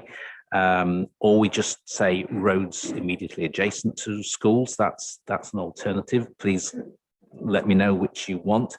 The other thing I'd just like to confirm, it's pretty obvious, but I just want to confirm, we do want this to be smoke-free and vape-free policy, do we? Right, because there are some submitters that wanted it just to be smoke-free, some that didn't want a policy at all, I admit. My other concerns was around that definition of the public places. So open libraries are covered anyway. They're covered anyway in the CBDs. Yeah. Lou, then Mike, then Phil. Just quickly, I feel 100 metres, I absolutely understand where you're coming from, Claire. I really do. Unfortunately, when we look at the museum, you've already got the court, well, just down the road. Within 100 metres, you've got the court, and you walk past there on any day the court's operating, there are people vaping and smoking all around there, and out in the toilets, all around the area. It would be very, very difficult to enforce. Would it be better, rather than put a actual terminal figure on it, but just say the immediate area and build on that? Because I just feel very strongly 100 metres is quite arbitrary, and you've got something there. We're talking of an education policy, and I would just rather modify that a little bit and say the immediate area, which would help a little bit, because we have got within that museum area, for example, a number of other operations quite close within the 100 metres. Yeah, I don't have a problem with you making an alternative suggestion. It's just that at the courtrooms, there is a public toilet, and it does say in our policy that public toilets are smoke and vape free. That's all. And wouldn't there be a bit of ambiguity about the immediate area? What does that mean? I mean, I'm just, hearing John McDonnell saying we've got to do something with, not just sort of leave it, I suppose, a bit wishy-washy, that we've got to, show some leadership. And I'm happy to reduce it to 50 metres, but I think it's important to I think it's important to define it, so people say, oh, this isn't the immediate area. It's always a question of judgment, isn't it? Can I just understand? What I said right at the beginning was that this is non-regulatory, so it's advisory only. So we can, unless we're going to enforce it, it really doesn't matter whether it's 100 or 1,500 metres. Yeah. We're only advising. Mike, did you have something to, and then Phil? Yeah, it's really just, Graham, could you bring something back as a proposed bylaw later in the year around, so it has got some teeth, like whatever we come up with today, but taking the bones out of it and bringing it back as a draft for us to reconsider later down the track in a sort of really timely way, but before the new school year starts. So if we do pass something and it has got teeth and we can resource it, it's actually meaningful. through the chair, we wouldn't be able to bring something enforceable because that we're moving into bylaw territory there, and we've got the whole Local Government Act process that we need to go through. I am mindful, though, that the Public Places Bylaw 2018, being a new bylaw in 2018, will be up for review in 2 years' time. That might be something, though, that we put on the agenda then. Now, I know that's not an ideal time frame, but it is part of a planned program of bylaw review anyway, and our legal counsel is about to jump in. Hi, Diana. Just on that topic of making a bylaw to ban smoking in public places, I think it's likely that we wouldn't have the power to do that. I have to look into detail, but it's unlikely, and so it's probably an area that there would be legal challenge. Yeah, so I have to confirm, but I think it's quite unlikely that there would be the power to do that. Thank you, Diana. Philip. Thanks, Madam Chair. If just clarification, if we're including roads and things like that, does it include parks or green belts? Because some of our schools are surrounded by green belts, including the high school and Cambridge Leamington School and things like that. So. Does, yes. They would be covered anyway by the policy, the definition of public places in the policy, because it's reserves, in the same way that the courthouse here in Te Awamutu is part of the CBD. So that would be covered anyway. In terms of something a little bit more specific definition rather than immediate vicinity or whatever it was, that's why I was suggesting roads immediately adjacent to schools or education establishments. So at least you've got some kind of a boundary that people can easily identify on the ground. I think that's a sensible amendment, because you're pinning it to an actual physical area and distance. Graham. I just think it's a bit of a waste of time putting all these things in.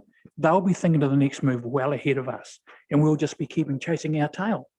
And we don't have any enforcement. Who's going to go down and can't enforce, but who can enforce these anyhow? They're not getting enforced now. It's just, I don't know. I just think it's. Thank you, Graham. Liz. Yeah. Hey, I'm just thinking about the implementation as well, guest from Graham. So we have a number of reserves with lease facilities, and I'm talking about our rugby clubs on council reserves. We've got the Cambridge Town Hall over in Te Awamutu, TA Sports. Predominantly those social occasions following a rugby game, I'm thinking about, and weddings in our facilities. That's kind of where, outdoors people will disappear out to smoke and potentially vape. So those facilities are managed by people or by contractors. So I'm just wanting to make sure that we are going to be providing some really good advice how those facilities can be managed. I think that this will come as a surprise to some of them. I think that sometimes, even though we have gone out for consultation, there'll be clubs that aren't even aware that this is happening. So we need to make sure we're providing a really good, written information about what they can do to help us enforce this. No, I think that's a good word of warning, to be fair. Marcus, and I think we might just wind it up and have a little. Yeah, I'd actually like to know what Corinne thinks, being in the community with her background, would this policy and the rules outside schools and stuff, would this work in a context?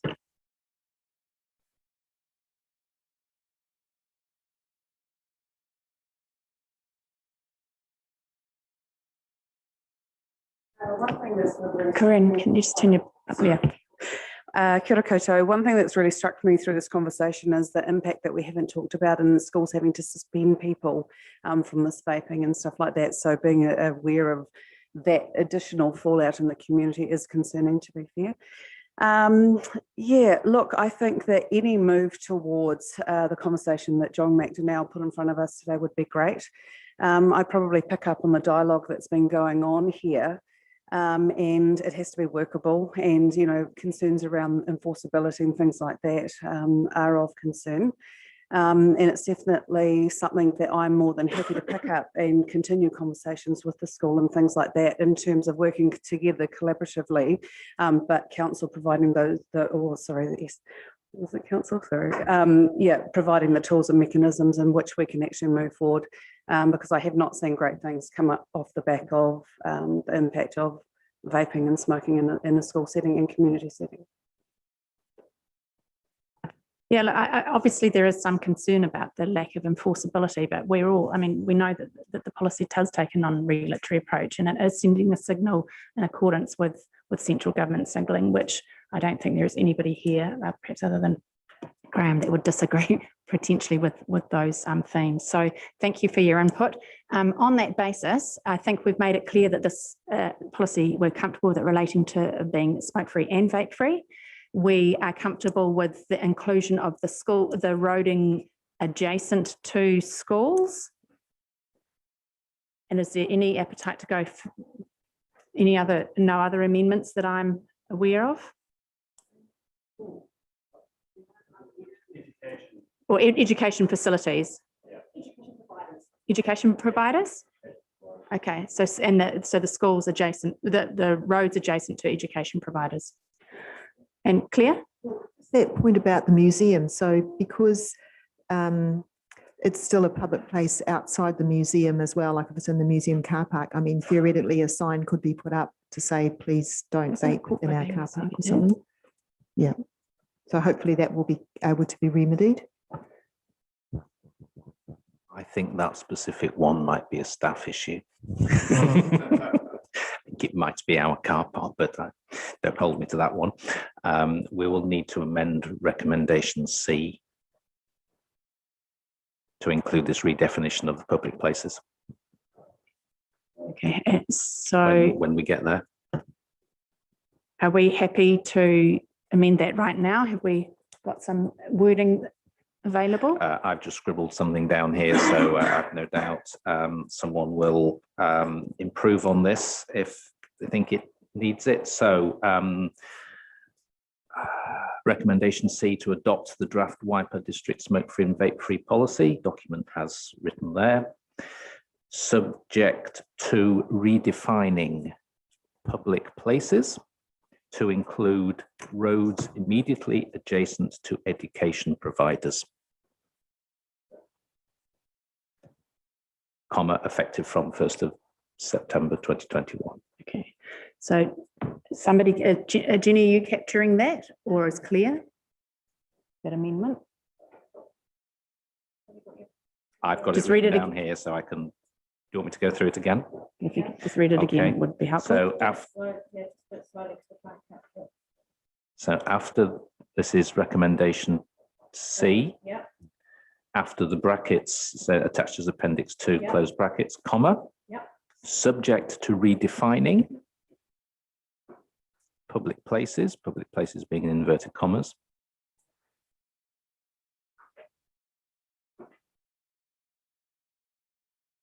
to include roads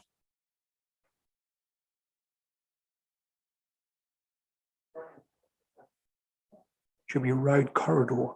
The reason, for legal reasons, the reason is that a lot of the road berm, which includes footpaths, that's where all the cars are parked. Yeah. Okay. So to include road corridors immediately adjacent to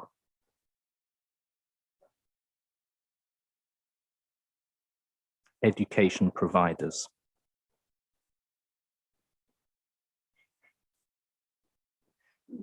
To be effective from 1st of September.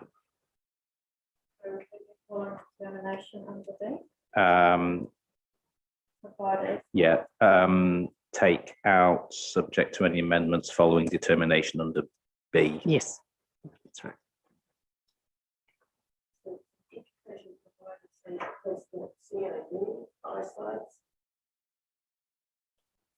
No, I don't think that B is. No, for the schools. I think it, so, Mike, you just moved that. You're happy to move A, B, and C subject to that change as recorded by Claire there.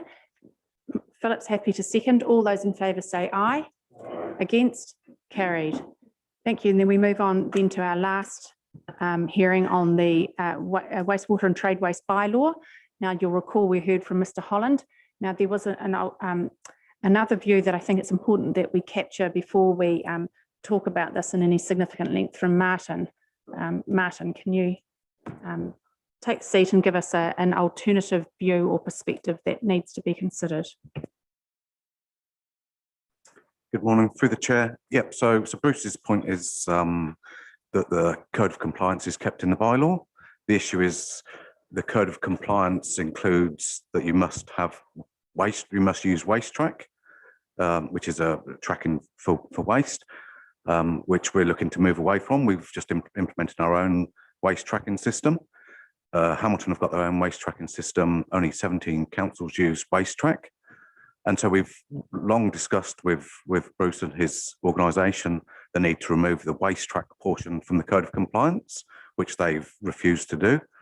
So that's why we've needed to remove the code of compliance from our bylaw, because the operators in our area won't need Wastetrack, and therefore it's of no use to their business to pay money for that to be code compliant.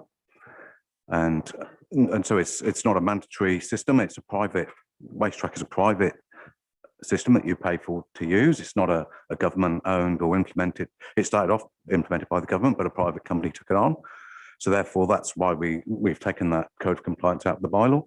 We fully understand his point, but again, it's that until they remove the need for Wastetrack, then we can't use the code of compliance. Are you saying that the system you're using will be at least as good as Wastetrack? It's significantly better. Yep. Okay. Yep. Anybody else have any questions or queries of Martin in respect of that? Andrew.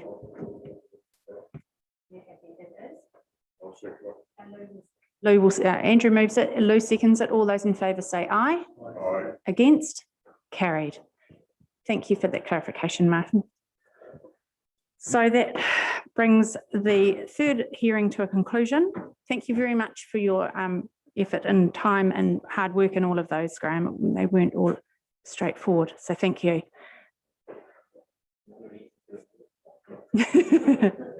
Fantastic. Look, so that moves, we move through the agenda then to the first of our reports today from Dave, is David Totman?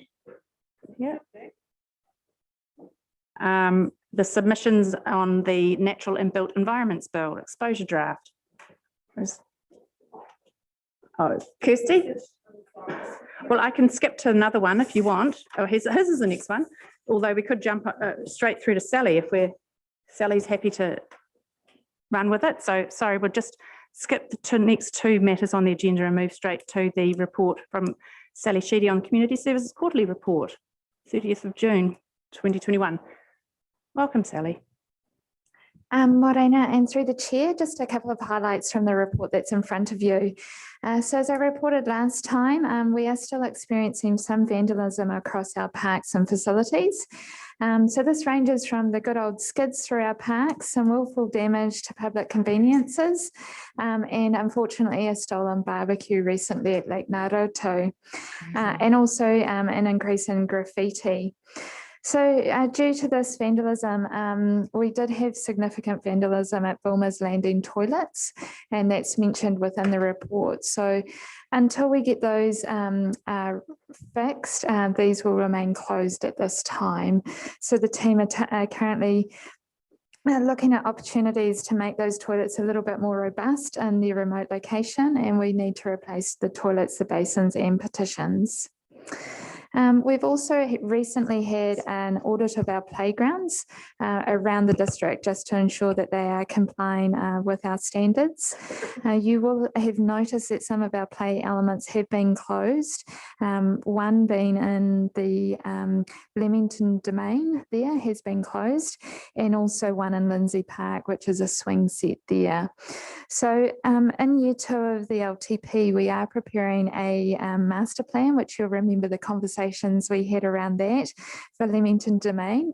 So what we will do is as Leamington Domain is such a popular place for us and for our children, we will be adding some existing playground equipment into that space to keep that an active space while we do that master plan. On very exciting news though, we have done a mural in the teen area at the TA library. So this was created with local students with the support of funding from the National Library Partnership Fund. It's turned a very white wall into a bright space. And a couple of weeks ago, we had the teens come in and have a look at their mural and what's happened on the wall. So we hope that this will create an environment for them to come in and continue to use our resources in the library and reading through that. Our community librarians have also held 430 sessions and completed 84 visits during this quarter. So we're definitely getting out and helping with digital literacy and literacy within our community. The Te Amutu Museum has hosted multiple visits from teachers discussing possibilities and providing 2 professional learning developments to align with the new school learnings of New Zealand history. So we anticipate that this will increase over the next year or so. The mini ramp at Cambridge Skate Park was reskinned, and this provides a safer surface and a more vibrant skate ramp for this area. In terms of our cemetery burial numbers, they finished the year below the previous years, so that was tracking throughout the year, and we were behind around 18 burials. However, both ash interments and permit numbers for memorials finished above last year's figures. So whether or not it is a shift in terms of families being able to celebrate their loved ones' lives and passing, in terms of maybe seeing more cremations coming through this last 12 months. The Waipa Community Facilities Trust will be presenting at your meeting next month, and they will provide a more in-depth update on how things are progressing for both the Te Amutu Event Centre and the Peri Aquatic Centre. At the time of writing my report, there had been 27,758 people through the visitors at the Cambridge pool. So just recognising that that had been open for about 6 weeks at the end of the year. So the team are finding a notable difference in terms of visitation at Cambridge Pool. There's definitely peaks in Te Amutu. However, there seems to be more consistent use in Cambridge. So we'll just see how this tracks over the next few months, just to see how those numbers are going. I've used the pool with my grandkids quite a lot, and people have talked to me. They are very, very pleased with what they're getting from the staff. Courteous, helpful, keen to be there, keen to ask you or tell you what to do. So I needed to pass it on to Matt and yeah. No, can definitely do that. And I think we're still getting people who are coming to the facility just to see the new facility and have a look in, which the team are admitting them. But I think in terms of swim lessons, those sort of things are all going really well. So it's good to see. And with the start of the new financial year, some of you councillors will be aware of security measures that have been requested by some of our park neighbours. So the team are starting to progress the works for Pukimako, Gaslight Theatre, Te Amutu Cemetery, Bilmers and Arapuni Landing. So we're currently scoping those works and start implementation of those as soon as we can with our project delivery colleagues. And finally, I think one of the great photos within my report was my office team were allowed out, and we went and did some planting in Porongia and had a great, very quick morning. I'm very happy to say that we knew how to plant plants correctly. So got that done pretty quickly and enjoyed a little bit of a good Waikato winter's foggy morning. So happy to answer any questions. Thanks, Sally. Look, great report, informative as always. Pretty upsetting to see there's an increase in destructive behaviour around the district. Just defies logic. And sadly, I'd have to say it probably mirrors some of the feedback we got from the rural community, didn't we, Lou, when we did the Te Amutu Community Board rural tour? There was a lot of reported boy racing activity that has, crept up a lot in the last sort of 6 months, perhaps. People even spray painting, the road sign things in the middle of Hui. I mean, goodness, defies logic. But anyway, thank you. Questions or comments for Sally? Sally, the one on the police, the youth that was talked to about the flowering cherry tree, and it was taken no further by the police. Was it not up to Waipa to say, well, we'd like to get you into some community service through the police? Or there didn't need to be something, I would have thought. Yes, we did. We did request that through the police to follow up and look at different options, but they did not take that any further for us. So, yeah. Sorry. Who had their phone up over here? Anyone? Any questions for Sally? No? Excellent. So, look, I'm happy to move your report from the chair to receive it. And Phil will second that. All those in favour say aye. Against? Carried. Now, we're just going to have a, thank you, Sally, we're just going to have a slight change of order here. I understand Wayne has to get away to a meeting, so I thought I'd call his quarterly district growth report. Sorry, David, you're going to sit and listen. He's delivering that together with Kirsty, and then after that, we'll jump down to the Civil Defence Emergency Management report. Welcome.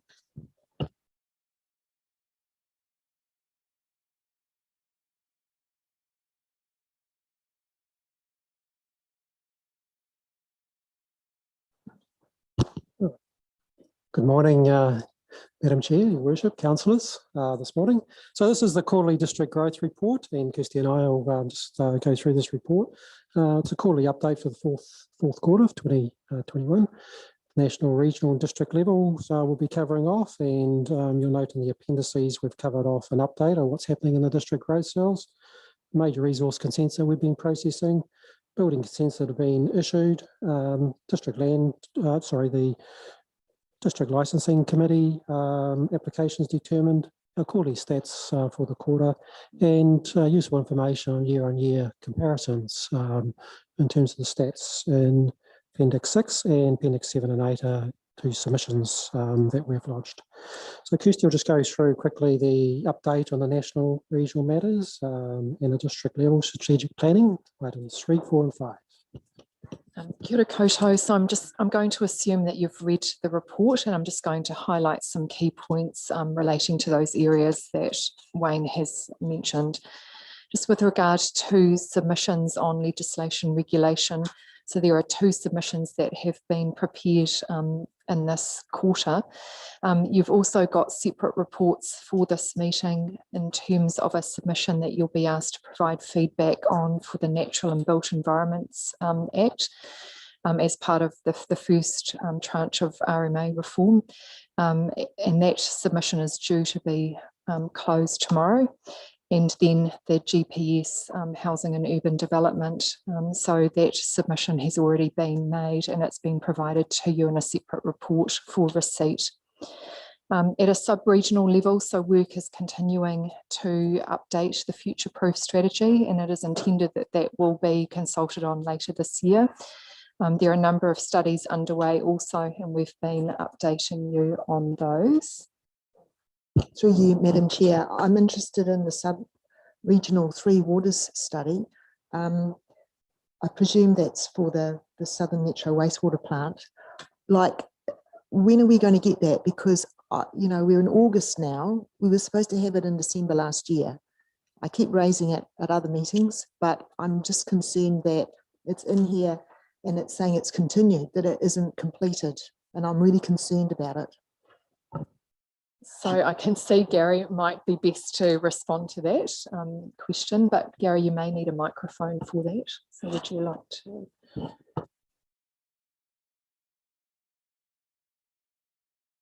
The work we needed out of that study was a determination on whether or not we should proceed with the Cambridge standalone plant or look at a sub-regional plant. So the study gave us enough confidence by March to say that we should build a Cambridge standalone plant. There is still work progressing in relation to Hamilton's growth aspirations to the south and what that might mean, particularly for the airport environs. So that work has yet to be completed, but we've advanced far enough to be confident that an investment in a new Cambridge standalone plant is the option that's preferred by the study.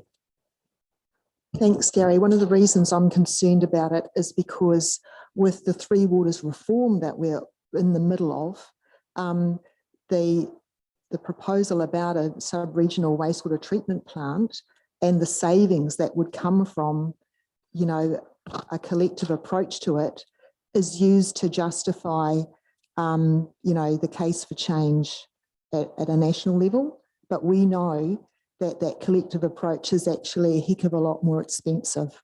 And if we had that report finalised, we could use it in our discussions with DIA. But at the moment, because it's still in draft form, we can't do that. So through Madam Chair, there is information in the report that you are able to use. Effectively, the reason a sub-regional plant dealing with Hamilton's growth aspirations to the south, the airport in Cambridge, Tamahiri, didn't work was simply because of the cost of conveyancing. That is the pipe network. Otherwise, it would have stood up very well. Through you, Madam Chair, just to continue in relation to the NPS on urban development. So you can see there that the report has been completed and provided through to FPIC for approval in July. Due to tight timeframes, that hasn't yet been presented to you. What we're envisaging is that we will provide this to you in the Friday mail out this week, and then we will follow up with a workshop with you. You may have seen an article in the Waikato Times on that and issues around housing affordability. With regard to the community spatial plan, so we're coming to the end of phase 1 of that piece of work. The consultants on Friday have provided us with a draft project plan, and this week we will be completing a comms and engagement plan. So we will then report through to the governance group for approval of that project plan, and we will then be looking at delivery of phase 2. Just to mention in terms of that, how best to deliver phase 2, we'll be considering what skill set and capacity we have in-house and what we need to bring in to support and enhance that from outside. Just in that vein, we have appointed Vanessa Hornari from ACOM, who has workshopped with us on the community spatial plan. So she is joining the strategy team later this month as a senior strategic planner. With regard to the Kihiki urban development plan, so the timeframe for feedback was extended at the request of the primary school. That closed yesterday, and that will be coming to you back in September. So you may recall that that went out for a further round of community feedback following our engagement on the long-term plan and feedback from that community. And the Hanapodi Village Concept Plan is going to be workshopped with you later today, is my understanding, and then that will be coming to you for endorsement later this month. So similarly, that's been a long project, but we've got agreement with the community in terms of the way forward. So that, yeah, as I say, will be workshopped and then come for endorsement. Thanks, Kirsty. So just carrying on, because there's a lot of information in this report. So just dealing with, we'll pick up on C1, 2 and 3 shortly. The district plan and plan change in section 6. So there's a separate report coming to you from Joe Cook-Monroe. So that'll be delivered to you this afternoon about the district plan update. So I won't go into any further detail on that. The resource consents, so upcoming hearings. There's a hearing for Warren and Wendy Hodges, 109 Taylor Street, Cambridge. So there's a hearings panel organised for that. 5-unit residential compact housing development in Taylor Street. We've heard the applications of 3Ms of Cambridge. That application was heard by independent hearing commissioners on the 6th of July. The application was refused. An appeal has been lodged by 3Ms. It closed on the 27th of July. The 274 parties, those are parties that, such as submitters or other interested parties in the process, closes on the 16th of August. They anticipate there will be other parties that will register an interest in that appeal. Importantly, we are working with 3Ms. In fact, that's another meeting I'm going to at 1 o'clock on an alternative proposal that has increased compliance with the structure plan and less impact on adjoining neighbours. So we're hopeful that that proposal may gain support both by the affected neighbours and that we're hopeful that it could end up in a consent order with an approval. So that's what we're aiming for.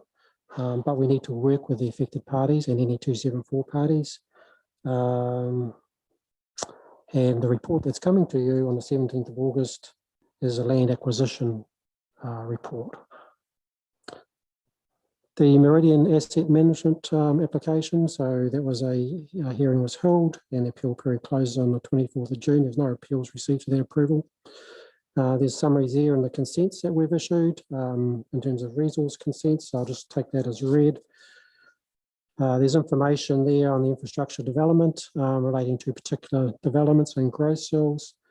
What I would say is just the growth and development, particularly just highlighting the T2 growth cell in Te Awamutu. So that's located on Frontier Road. That's providing a new retirement village, residential properties and local reserve. The T2 joins obviously the T1 growth cell and Frontier Estate, and that's already been approved a further 356 lots to be undertaken in 9 stages of construction. So it's a significant development here for Te Awamutu. And the T2 growth cell on Frontier Road was originally proposed to be approved for residential development after 2035, but following a rising housing demand, the development was brought forward and greenlit to go ahead earlier. So from our perspective, it's good planning for the district's forecasted growth, means our infrastructure could be installed at the optimum time to assist with our budgeting and the developers' aspirations. So that's really important. Phil had a question first and then you, Claire. Madam Chair, just really quickly, the appeal, what's the timeline there? What's the decision time frame, please? For which developments? 3M's appeals have closed. The lodgement of 274 notices closes on 16th of August. Wayne, I wanted to ask about the Meridian Asset one. That was approved mainly because of the provisions of the National Policy Statement, you know, for urban development. And we can expect that more applications of a similar nature will, you know, come, for us to consider.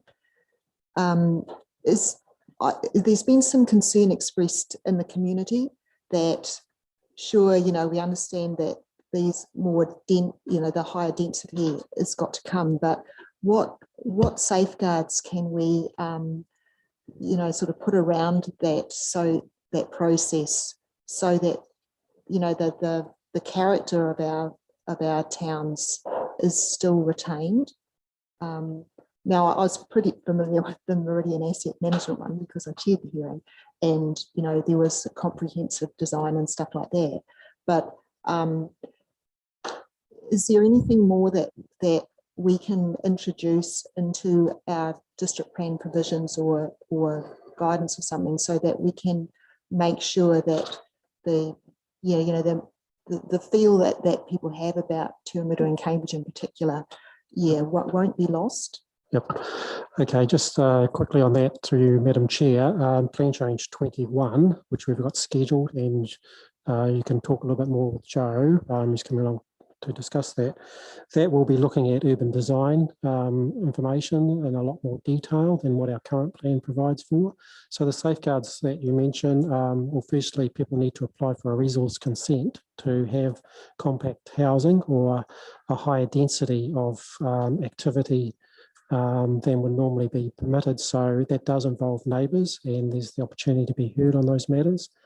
We also provide, in those sort of situations, urban design overview. So in that case that you refer to, we had an urban designer look at that to make sure that did fit into that environment. So that's another safeguard that we do provide. But I do agree that there is that unnecessary or uneasy tension, I guess, between a desire for more housing and an erosion, I guess, of character of a town. So the plan change will be looking at some of those minimum subdivision standards in relation to that. So that will be an opportunity for council to really have a good look at their current district plan, the current any changes to the subdivision standards and in relation to urban design requirements.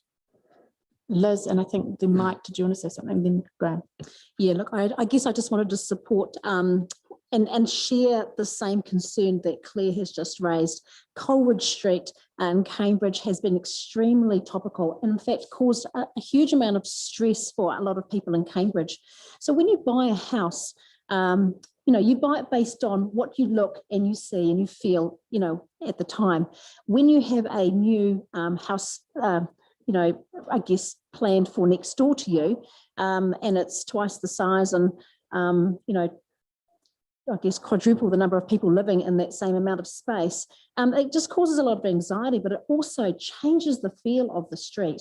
And I guess I do have some concerns around this. I have no issue around the greenfield sites. When you've got a subdivision plan from scratch, I think we can all agree that's what's planned and proposed. But when you've been a resident on a street and all of a sudden your street changes and you have very little, I guess, fight back, there's not a lot you can do if a lot of the policy statements are there in place. So I'm just looking for, like Claire, a bit more strength. I want to bring back and ensure that our existing communities are protected going forward. And that's that localism again. It's about how we design our towns and not just leaving it up to central government to decide for us. So those are the sorts of things that I guess I'm becoming a little anxious about. And I know our community is really anxious about it. So I just want to raise that now. Thanks. Point well made. Mike and then Graham. Yeah, actually just exactly off the back of that. And I'm just trying to find where I read it, but I'm not sure if it's the Coleridge example or not, but it obviously went through a consenting process. And I saw there's 7 people sort of were opposed to it. So all submissions were opposed, all 7, but it still got passed. And I agree with what Liz is saying. I mean, how does the community start looking at that? Obviously, the experts deemed that it met the criteria and things, but when every single person opposes it and it still goes through, it starts giving the community not a lot of confidence in what's been placed around them, I guess. So I hear what you're saying, Liz, and yeah, it's a slippery slide that we're heading down.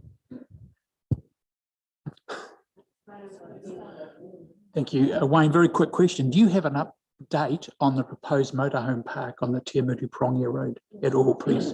No. It's slipping. It's, yeah. No, I don't have an update, but I could get one for you.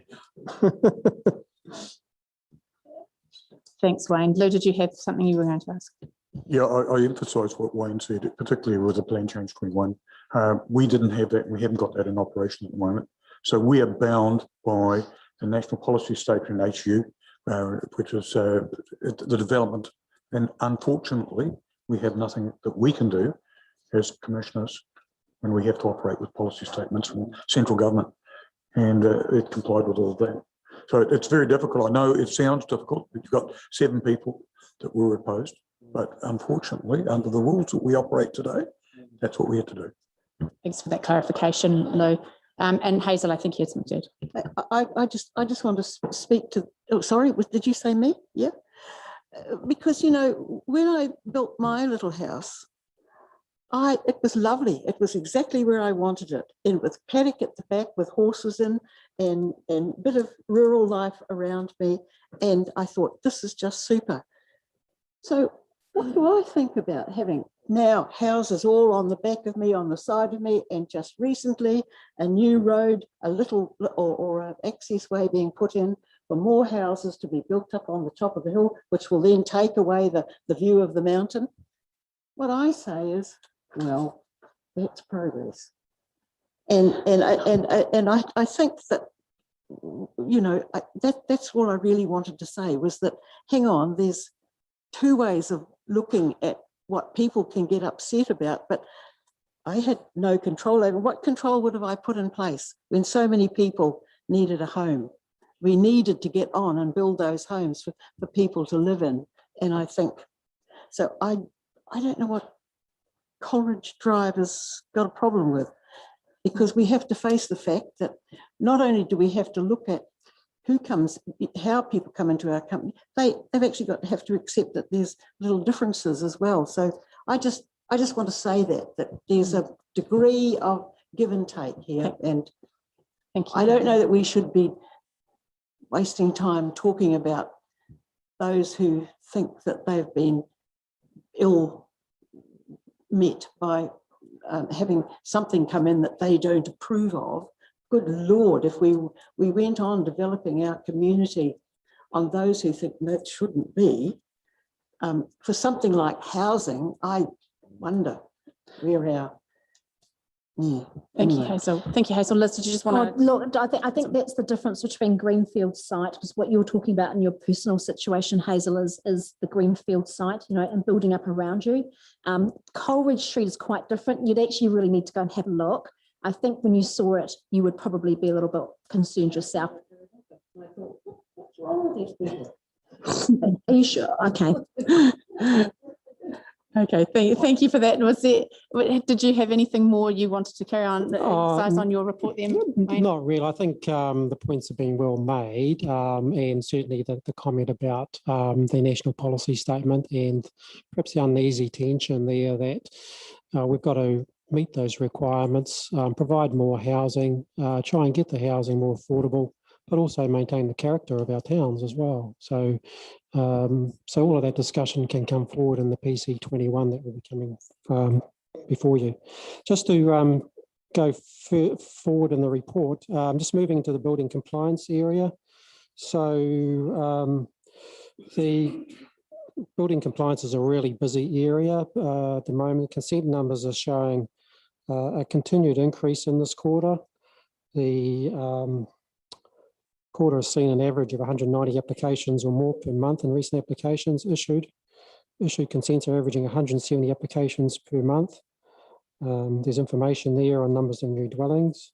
So overall, there's been a 60% increase in the number of building consent applications throughout the district from the same quarter of last year. So it's been up to 601 from 377. The number of new dwellings in the district is also up 20% from 104 to 130 for the quarter.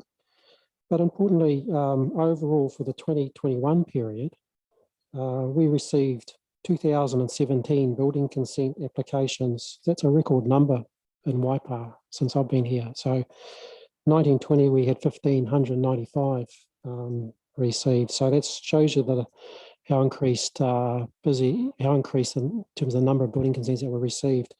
And we're looking to recruit another 2 more building control officers, 1 for processing and 1 for inspections, but they're not easy people to find. Monitoring and enforcement, just highlight there, really has been a focus on parking and littering. So you'll see in Appendix 6, and it's quite a sort of a prominent figure, year-on-year figures, just the number of increased number of infringement notices that were issued enforcing parking during that quarter, and we received positive feedback from the public regarding the freeing up of parking availability in our main CBDs, and that's apparently from also apparent from casual observation. The majority of those were for overstaying and time limited parking in both, as I say, the district CBDs.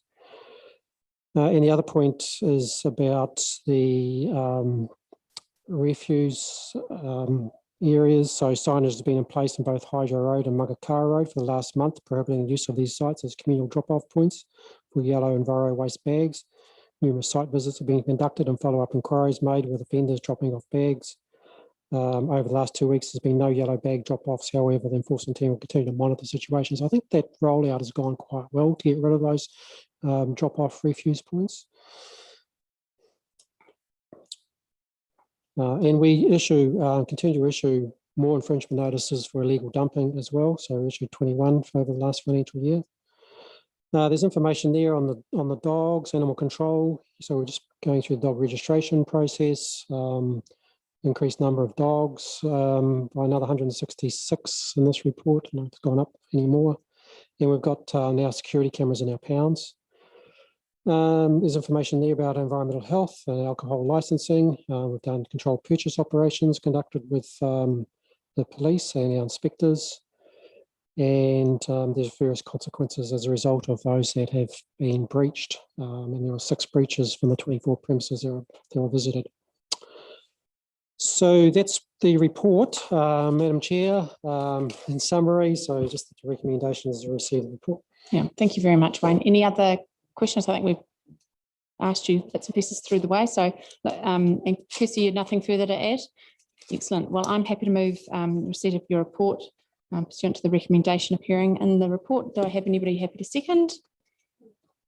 Liz will second. All those in favour say aye. Aye. Against? Carried. Thank you so much. And while you're there, Wayne, I understand you need to get away. So how about we deal with your Civil Defence Emergency Management Quarterly Report? Absolutely. Thank you, Madam Chair, for the indulgence of doing this report earlier. It's I'm sort of standing in for Dave Symes on this report. It's his report, but he's been deployed to the West Coast flooding emergency. Kathy Shaw has recently come back, so we've had 2 staff. She's down there, right? Yeah. So we've had 2 staff deployed down there.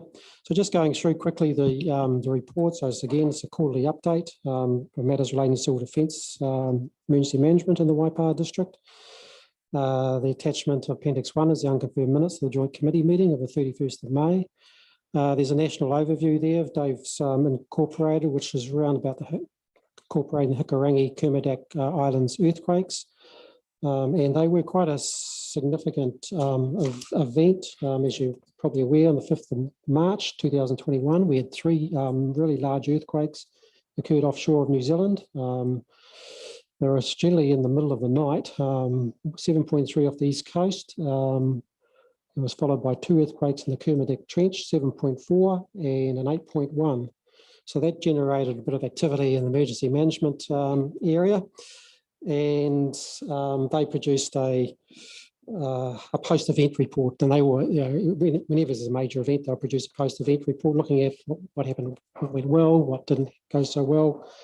And there were a lot of positives that came out of that, particularly the use of the national warning system, use of emergency mobile alerts, EMAs. That's your alerts on your phones that come through, and proactive engagement with the media. But there were further improvements, such as more timely advice provided to the public and speeding up the end-to-end warning process system. So yeah, there are those reports available. It's good that they reflect on learnings. The matter about integrating Maori perspectives in emergency management. So Dave's indicated this new ministerial advisory committee established by the Minister for Emergency Management, Kuri Allens, to provide greater recognition and understand integration of iwi Maori perspectives and tikanga and emergency management. And also, and so he's detailed the committee there, but also a joint committee approval process reflected on iwi participation and the GMO's commission work resolved by the Joint Committee to explore and make recommendations to the Joint Committee that enable participation of Maori on the Joint Committee and the KEG and advisory group. So that report will go back to the Joint Committee for consideration. Dave's indicated or put some information there about various crisis videos, quite useful. Information about new appointments to emergency management assistance teams. Those are the EMAT members, and they've been no doubt assisting down with the West Coast flood events. Now a total of 46 of those folk. There's information there about the regional overview and the Waikato CDM Group Joint Committee. So I've talked about the iwi participation. CDM shared service. So we've done a list of staff that we can deploy from our council and the other 2 councils in the Western Waikato can help the group in an emergency and also help provide any local response as well. So we've done that work. The reduction, so we have the stormwater project, so in terms of the flood hazard mapping, so that's a reduction process that Dave's noted. Readiness, there's a regional exercise to be held in November 2021 with the OC from Waipawa, Trahonga, Waitomo, our Western Waikato area, to test our readiness capability. And that will be part of our auditing that's in your LTP requirements, our LTP requirements.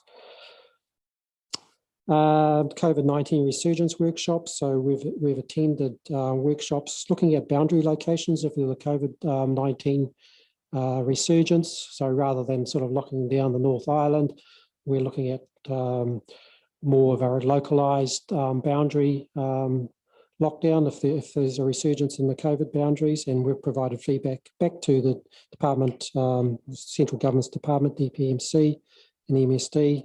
I haven't yet received any feedback. I'm not sure if you have, Lou.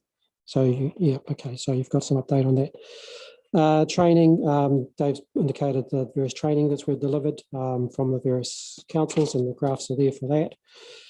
And he's just highlighted too some of the response in relation to the heavy rain on the 27th of June, and it was really a monitoring approach, some localised flooding and some monitoring down Te Kawiri of that. And also just brought Kathy along as well, just to give a quick, very quick summary of how she found West Coast.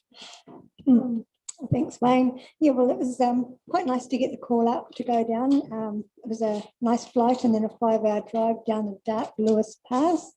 But there was a team of about 14 from the Waikato there over the whole EOC and in the functions. I was in the welfare function, and we came in to help. The community had set up a hub, and they had processed some 555 individual people who were being displaced from their homes over that weekend. And so we then had to create a needs assessment and everything like that. So it was pretty full on. We were 12 to 14-hour days. Arrived in the dark, went home in the dark, so didn't actually get to see much of Westport. But there's some interesting things. There were 70 red stickered houses, and 393 yellow stickered houses. And some of those yellow stickered houses were popped into yellow 1 and yellow 2. But due to the lack of accommodation in Westport and the surrounds, some of those people went back to live in the yellow stickered houses. So we had a lot of job trying to track people. So we spent a lot of time getting the needs assessments done. The New Zealand Defence Force were there, and they were really great. They cleared from the streets. People were, as the insurance companies approved them, they cleared 467 tonnes of solid waste into an annex site that is to now be disposed of in some way. And yeah, so it's a big effort. It's going to be a very big recovery. There's a lot of people down there with no houses, no insurance, and no family. So it's pretty sad, but I was pretty pleased. I think we left them in a better place than what we found them when we came home. Well done, Kathy. Yeah, thank you for coming along and sharing those insights. Yeah. So unless Lou's got any sort of comments in relation to the joint committee, the recommendation is to receive the report. Yeah, thank you through you, Madam Chair. We had the meeting yesterday, the joint committee meeting. I think that the major things that arose out of that is with the alteration that we did, Kathy, with the boundaries, that has actually only just gone down to NEMA. So that is going to go through. So at the moment, we can't say that anything's been participated at all. However, they did admit that some of the arbitrary boundaries that were drawn, just to give everyone an example, they had one boundary going, it's right behind Harpo, right through the middle of Prong, which would be just irrational, really. And we had disparate boundaries between each of the lockdowns. So we were saying, if you have an area, let's have the similar boundary, and left Highway 23 open to allow access to Auckland around one of the lockdowns. But these were just basic things we had a quick look at. It was interesting too that we had David Coatsey come down and just address us. There are radical changes on the way to civil defence as long as everything else, but we did vote for a subcommittee to be appointed to make decisions on the radical changes that we're seeing with all the legislation as it relates to civil defence, because unfortunately with the timeframes we're operating with, we would not be able to commit in our normal timeframes to consider those. So, but we're going to communicate electronically as best we can with Joint Committee. With David, it's obvious that the government is becoming very keen on centralisation, and that will affect us with civil defence as well. but they are talking of integrating Maori perspectives at the highest levels. So you'll see them at NEMA at the top as well. So that is actually, so one of the questions we all asked was that whether having a disparate or having joint command would be advisable, particularly in a national emergency. The last thing we talked about was the relevance of course, our joint committees with David. And I asked him the question was whether we will have the operation of local joint committees, because I feel that having a person on civil defence from our Waipa area, which is a significant area in its own right, will be important. And at the moment, they haven't made a decision, but whether we continue would be an interesting point. So that's as far as I went. Thank you very much. Thank you, Lou and Wayne and Kathy. Thank you for your reports. Anybody have any questions for these three people? No? Excellent.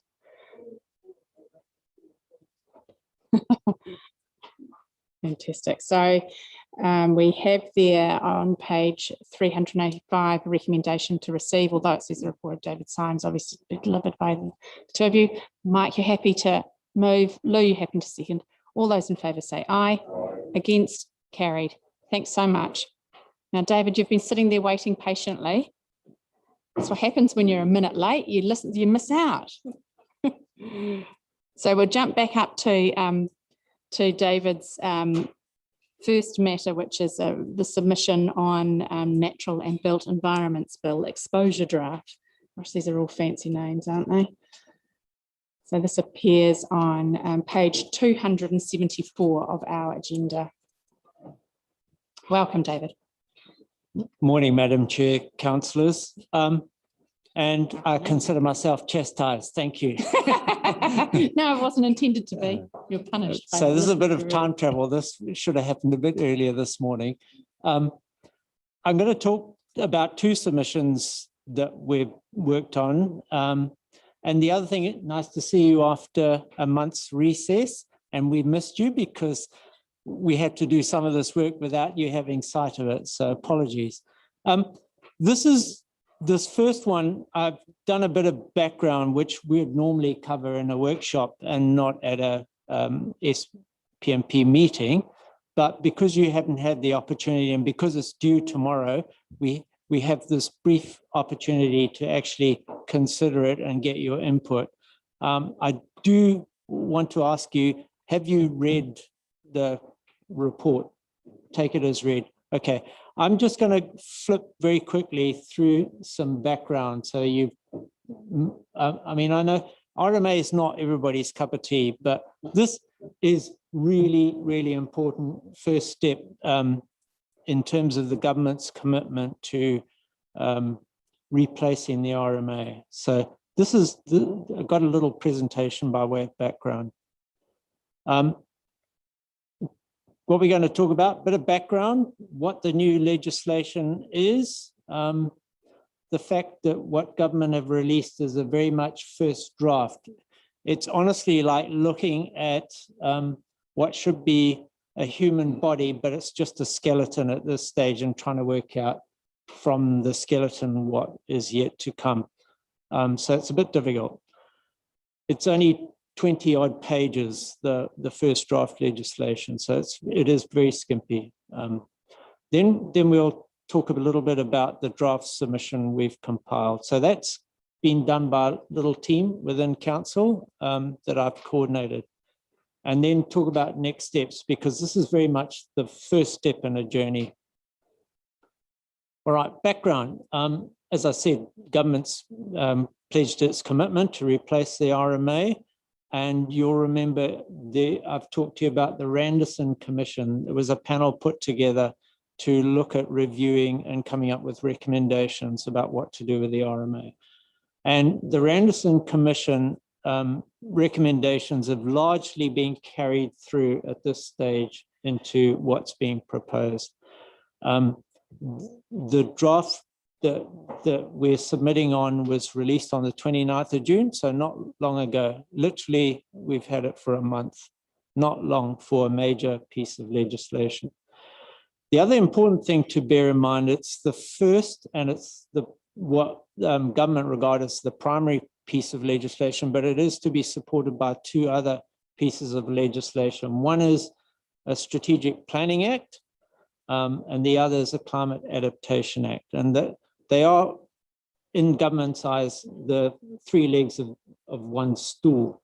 They've got to work together, all right? I don't expect you to get that, but there is a parliamentary paper on, as a background read to this, for those of you who are really keen on RMA stuff. This kind of tries to portray in a figure how the three bits of legislation would work together. I think the concern, and our chief executive, Gary Dart will pointed this out, is it's a bit like looking at the cart before the horse when you're looking at the kind of this act without the other two, because really the Strategic Planning Act in particular should be providing that kind of aspirational aspect that we don't yet have. So we're talking about a piece of legislation that's sitting in space at this point in time. In terms of what's in it, it, as I said, follows the Randerson panel recommendations largely, and it sets out a purpose, and it includes very explicitly this time the Treaty of Waitangi, giving effect to that, and also includes a Māori worldview, which is new. Then it contains, which is also very new, is a national planning framework. And if you've looked at elsewhere in the world what has a similar kind of concept, it would be the Scottish government has a national planning framework, and it's been in operation. So clearly they've taken ideas from elsewhere. And then the third component would be the natural and built environment plans. And these are essentially, I didn't bring mine in here, but those of you who've looked at our district plan, those 3 volumes, that's what that would replace. But the idea is that would be done at a regional level to cover a number of districts. So it wouldn't be a case of each district having one. We would all share one, a bunch of councils.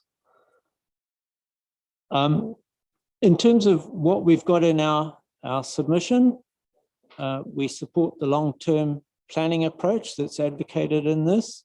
We support the integration of the treaty and the Māori worldview. We do suggest that the purpose hasn't made it clear. It talks about delivering on the natural environment, but also on the built environment. And as I've said to you before, I regard them as kind of at odds with each other a little bit. And unless you're clear about protecting the natural environment first and foremost, it's always left a little bit unclear what comes first. So that's something we've pointed out. And then the other thing is the lack of having the Strategic Planning Act to look at the same time. Now, government have committed to, in the next iteration of consultation, which will be earlier next year, when they have a more complete draft piece of legislation to look at, we will have the Strategic Planning Act legislation to look at the same time. So that's what we've got to look forward to. There are a number of terms used in this early draft that some are defined, but not all of them. And it will be really important to get clarity on definitions, because as we know with the RMA, it ends up being contested in court to determine what things mean. And we really don't need to repeat that. Yep. Question. Yeah. Through you. Yeah, through you, Madam Chair. That bottom point, more thought on how to achieve an outcomes approach, and picking up on the lack of any mention to do with the Strategic Plan Act. I would have thought it would be good to have the Strategic Plan Act referenced in the Natural and Built Environment Act, so that that facilitates that outcomes approach and understands what gets priority. If you integrate the two, you know, and the Strategic Planning Act is the one that guides you with your outcomes and the priorities. I mean, I thought it was missing that there was no mention of the Strategic Planning Act and Natural and Built Environments Act. Yeah. Thank you. Good point. Yeah. And then the other thing it's done is it talks about environmental limits and specifying those. And it also talks about in another section about environmental outcomes. And the way it's currently written is you get to environmental limits first, and then you get to outcomes. And the thinking is, that's a bit weird, because if you're talking about a planning and an outcomes-based approach, why would you put, which is essentially like what the RMA does, it talks about bottom lines. So we'd be setting environmental limits before we've determined what the outcomes are we seek to achieve. And as this staff members pointed out in our submission, is what it looks like you're encouraging is that kind of race to the bottom, because all you've got to do is comply with your environmental limits rather than achieve a desired outcome. And currently the wording is, and it's in things like the environmental limits, it's talking about passive controls. So rather than seeking a much more proactive stance about where we want to be in the future, it's simply saying achieve this and that suffices. So that we call that a passive control. That's not really helpful. Question. On that too, yeah, like I felt that was a real shortcoming as well. In fact, I'd really like to see a statement about no net loss of natural biodiversity is the absolute, whole purpose of the Act, and that supporting that outcome, we really need to have biodiversity offsetting and biobanking mechanisms in place that are available for use. I've had a discussion with regional council staff about that, and they say, well, it's enabled in the regional policy statement, but of course there's no tools, there's no way of doing it, and it's really hard to be resourced like at our level or even in the private sector. And really, I think central government has to show leadership and actually help get it sort of set up. Thank you. Just one thing too is it has no concept here of what takes priority over what. I'm actually quite concerned here because we're given some directives at a national level, but we don't have anything prioritized. So which one do we emphasize? And I really don't, that traditionally does. Thank you. Yep, that certainly has come up. Thank you. Through you, Madam Chair. And like with the question of definitions, it uses terms and there's no clarity as to how they are going to be interpreted in legislation. And what I've done is, I'm a planner, I think spatially, and if I read this, it's like the RMA, it's aspatial, it's non-spatial, and yet it talks about urban areas and rural areas and natural areas. And then it talks about a built environment and a natural environment, but there's nowhere any clarity about what's one and what's the other, and how would you move between the two. And if you think about what we have to manage as a council in terms of, it's primarily about land use, and we have things called zoning. So that's expressed spatially in a two-dimensional world. We have to show it on a map. How are you going to show concepts that are not expressed spatially in the legislation? So what I'm thinking is that maybe to put this in our submission is to say, guys, you need to give us some clarity around this, because currently you're just going the same route as the RMA currently does. Anyway, that was just to give you an idea. So if you're talking about the built environment, there's not much natural environment, in terms of the rule book. It's there, but it's an umbrella. It's air, water, and land. But you're mostly in the built environment talking about a built environment, and it's built environment issues that are your primary concern. Whereas when you get to the natural environment in a national park, you're primarily there to protect the natural environment, and any development is there subject to a lot of controls. So that would be the distinction. And then rural areas are that difficult in-between area where you have a lot of natural environment concerns, but you also have farming concerns. How do you use the land? What are the controls around that? Yeah. So that was just me playing. Yes, pukekai. And so just, I'm not going to go through all of these, but specific comments include support having a national planning framework. That's great, something we've never had. You mentioned about the guidance. We need it from central government. We don't currently get that much. Including strategic directions, focus on plan making, clarify what an outcomes plan is. There's currently nothing. And then it's currently written as though the environmental limits at a national planning framework level are not mandatory, they're optional. And it would just doesn't really make sense if you as a country can't agree on what your bottom lines are. And then it's not clear, and when we're preparing these natural and built environment plans, how they're going to be prepared. And we've suggested they should be done collaboratively rather than kind of being dictated to. Support the principle of rationalization, but at the same time concern how do we account for local variation, key consideration. And then just to conclude, we in general support of the Taituara submission. That's the Solgum submission, the old previous Solgum.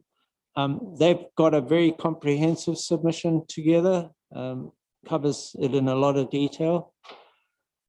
And then other really important considerations that need to be borne in mind is this isn't the only thing in town going on that's impacting us. And we were talking earlier about water reform.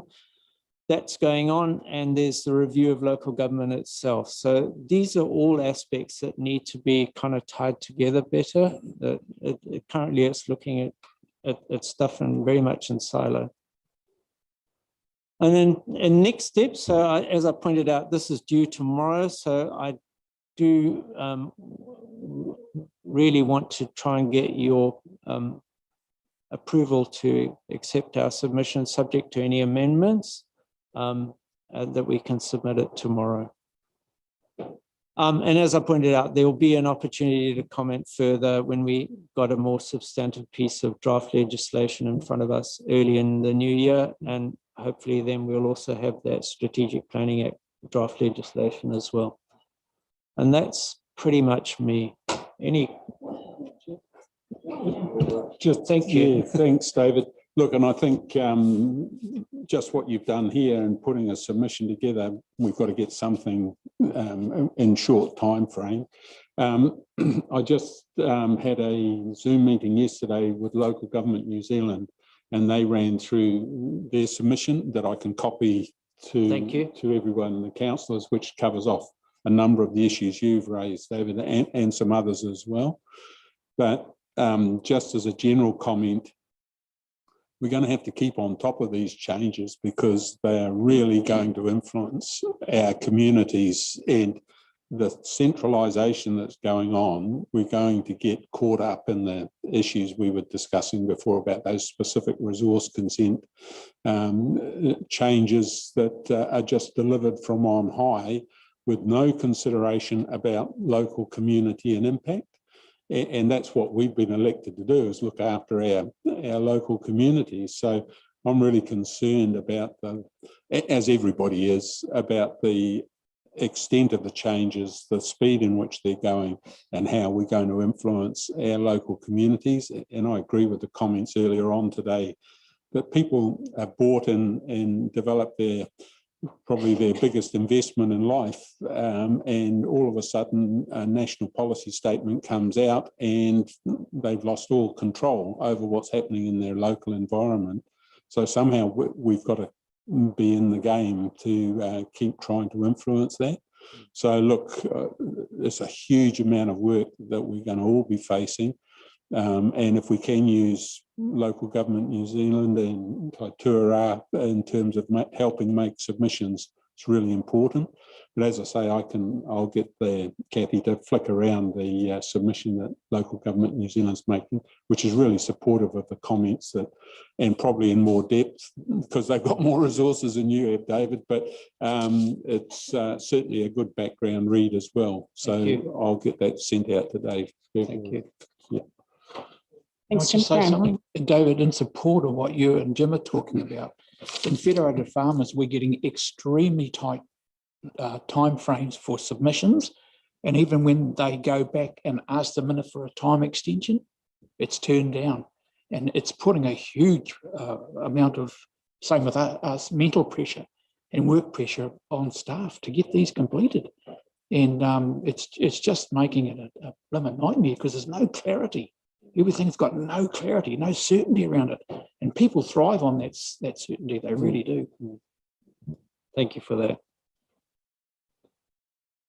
Right, is that the end of your presentation? Yeah, no that other is questions for David on that one? Gary wants to add something. Yeah, perhaps just a comment, and I'm trying to think about how all this planning framework fits together. And so me and Jim made the point that this government is working very hard to centralise things. So if you think about, the RMA, the health system, education, waters, there's a lot of centralisation going on. And when you drive efficiency in that way, you lose a bit of equity, and that sort of translates into local feel and how do we influence things locally. We've got a really good piece of legislation in the Local Government Act. It provides a very wide mandate for the 4 wellbeings. And so that's the stuff of which the community plans that Kirsty is currently working on along with the bigger team. And so I guess my question in terms of this whole sort of national planning framework is how we might influence central government to assist us to give effect to those plans, especially when you think about how there might be local differences in the things that we need these new water entities to invest in. So I think there's some higher level stuff to do around the national planning framework, and that cuts to the future of local government work that's being done by Jim Palmer and his panel, and how, in fact, central government might use local government to look at the 4 wellbeings and giving effect to their agendas as well. So I'm just opening up a discussion with DIA and others around a national planning framework to give effect to local needs and aspirations. So I just think there's a bit of higher level stuff that needs to go on here. Thank you. Thank you. Well, that being the case, we have a recommendation appearing then on page 275 to receive David's report, and that we approve council's submission as presented to us today. Lou, you're happy to move? Claire, happy to second. All those in favour say aye. Aye. Against? Carried. Thank you for that. And don't go away, David, because you're next one up. Appearing on page 284 of our agenda is the council submission on GPS HUD discussion document. Thank you again. 284. This is another submission report, or a report regarding a submission, and in this case, again, government's chosen the period when you've been in recess to ask for feedback on a discussion document that's been released. This time it's a discussion document on housing and urban development put out by the Ministry of Housing and Urban Development. No surprise. It reads a bit like mother love apple pie as a document. It's nice, neatly worded, but it's also, at the end of it, it does have an implementation plan, and you think, oh, great, they've thought about how this would be implemented And given the current housing crisis in New Zealand, it's probably no surprise that they couldn't have written a document without thinking about how it's going to be implemented. Nevertheless, having looked at it, there are a couple of questions. One is, Wayne was talking earlier about the MPS urban development and the requirements to comply with that. So that's a national policy statement for urban development. Now we've got a government policy statement, a discussion document, also talking about urban development, but this time with housing. And the question is, so how well do the two relate and align with each other? And if you look at the discussion document, in honesty, it's got 6 focus areas. Only one of them talks about urban development, the urban environment. The other 5 talk about housing. So you do wonder whether they shouldn't have looked more at a government policy statement on housing rather, and simply done an amendment to the MPS urban development if there was a requirement to do that. So anyway, I put that out there. We have made that comment in our submission. The other thing I didn't point out to you, the submission's closed end of last week, Friday. So we had to do this on delegated authority. So you haven't had sight of it. It's fait accompli, I'm sorry. It happened while you were away. Yeah, the good news is it's only a discussion document. So it's not any draft legislation we've committed you to. And I think the other area, those of you interested, it's at the end of each of these 6 focus areas, it's got a number of actions. Now you'd think the implementation plan would be simply taking those action boxes and giving effect to them in terms of how do we deal with these actions. It doesn't. So it almost looks like the people writing the implementation plan didn't have sight of what was being drafted in the rest of the document. So there does need to be a better alignment between the two, to our mind. There are a number of specific comments, but I'm not going to go into them with you. I think the report is really for you to note and accept. Thank you. Thanks for that, David. Any questions for David? Admittedly, the horse has sort of bolted on this one and that it's already gone, but I just want to say it's great that you've actually got a submission in on it because, you know, housing is such a critical issue for our community and we need to be, you know, in the discussion. I mean, I do despair, though. I think expecting the housing crisis to be solved by changing these policy settings is not happening. I'd really like to see some action, you know, on limiting investment activity in residential housing, you know, and maybe using some other levers to discourage it, so to give ordinary New Zealanders a bit of a chance at owning their own home. Thank you for that. Somebody did make the comment, instead of writing another document, maybe they could have built a house. Yeah, well, some merit to that. Yeah. Right. Well, thank you for that. Thank you. Do I have somebody's happy to move that recommendation that David's report be received? Andrew and Roger, so second. All those in favour say aye. Against? Carried. Now, we're running a little late, so I thought we'd probably break for lunch, and I apologise to Corinne and Gina. They're sitting there patiently, but today has been one of those mornings. So we're going to break for, can we do it lunch for 20 minutes? We're happy to do 20-minute lunch break. And so we'll come back at 5 to 1. Okay.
Right, if we could just have some order, please, and we'll recommence our meeting.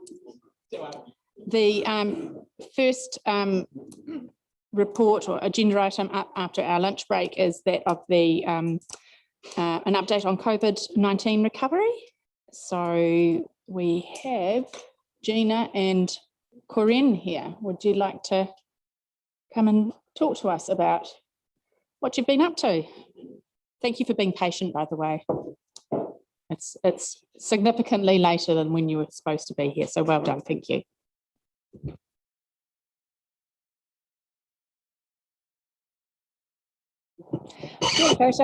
Thank you for having us. Nice to be here to present our report. So I'll take our report as read.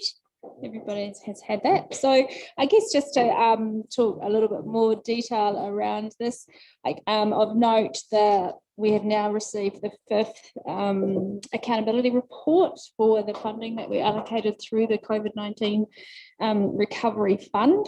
So all of those projects that we funded have been reported on today, which is great.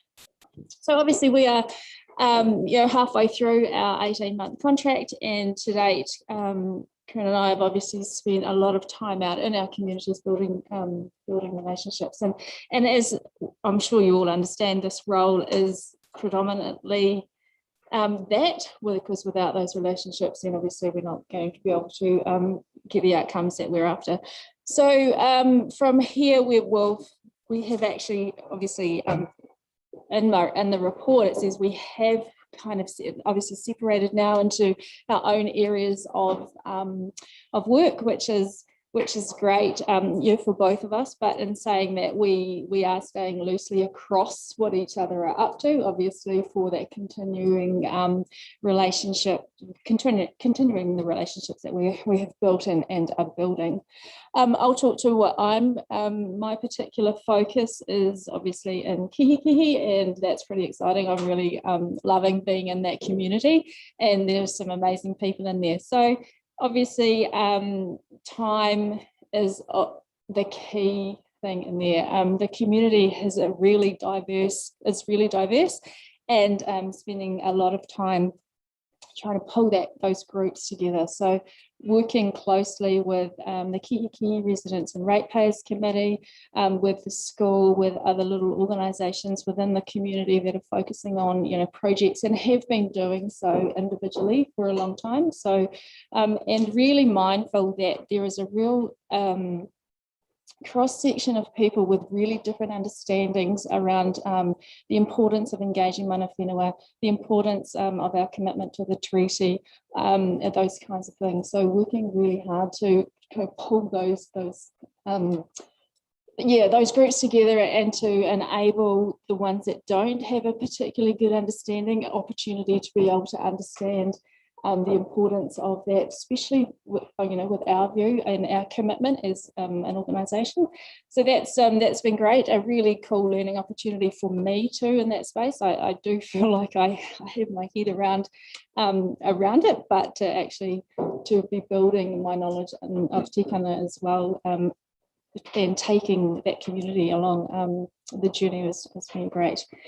Looking at the COVID recovery fund that we had, obviously we still have 250 off the top of my head odd thousand in that fund, and as we've said in the report, we really at the moment there's nothing really jumping out and saying, hey, this is going to be have a massive impact in our community.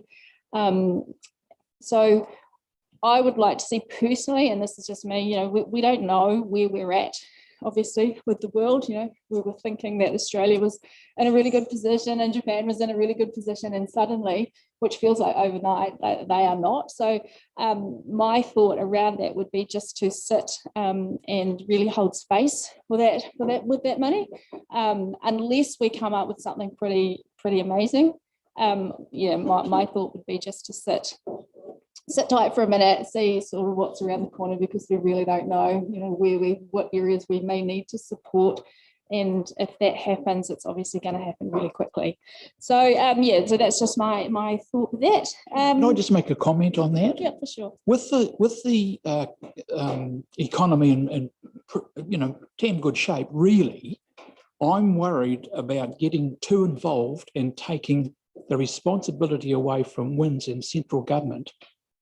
Do you know what I mean? They're happy to let you take that. Now, that's not our space. And we've gone through a COVID thing, and I think that's absolutely fantastic. But I would like to see some limits now come on to make sure that we're not doing their job, or they're letting us do their job. Do you know what I mean? That's only my take on it. Absolutely. Because I think we need to be frugal. We've got ratepayers' money, and there's a place where people can go. And I think we're always going to have people that need help. I see they're feeding around about 60 in Cambridge out of the community house over there. I'm not saying that's to do with COVID, but there'll always be those there. And I was hoping that they wouldn't, not get it off where they should be going from central government and their responsibility. That's all. Although I do agree with Grant, the central government responsibility and local government responsibility. But what I would like some feel to is how some of our social monitors are actually going within our community, like the homelessness and the need for food parcels and the safety and security aspect of the increased crime that are as a direct influence of the COVID environment that has gone into our community. So some feeling for that kind of movement that's out there would be great. I just want to firstly just address Councillor Webber. So just to clarify, the fund and in particular our roles, I don't see them as replacing any responsibility in terms of Ministry of Social Development and things like that. It really has been about talking, connecting with and identifying what the needs are and what supports could look like, as opposed to a one-on-one sort of support structure. Because what we do have is an amazing community, and I celebrate it literally every day, and I'm incredibly thankful to it for the experiences that my children have had. But there's real disjointed sort of approaches to some of the global issues that we're seeing across the community. So hopefully that helps clarify a couple of the points that you've raised. Can I just add to that? So I think what Karina's saying is that we don't work one-on-one with individuals like MSD do. We're sort of working at that next level up to work alongside organisations and make sure that these organisations are talking to one another and connecting. Does that make sense? So we're capability building. It's not a role that central government. Yeah. Because people will say, oh, they're doing that, so why should we get involved? And all of a sudden there's a dereliction of duty in what they're doing, and that worries me. And then Waipa's becoming heavily involved, and it's just not right. Yeah, so definitely an absolute focus, and if I'm brave enough to talk on behalf of Gina, to being that conduit and being very clear about our roles within that position of enablement and sort of bringing together that disjointed and segmented social space that we do have across the community. Where are the likes of the Cambridge Community House? I know that one in Leamington, but in Tiamutu, where are those things sitting with you? Are you joining up with them and absolutely talking to them? And so why have they not been doing that in the past? No, actually. So I actually am fortunate enough to bring experience prior to this role in that space, and having been across those interagencies and things like that. Look, and each organisation can probably talk for themselves, so I definitely don't want to go out on the limb and do that here.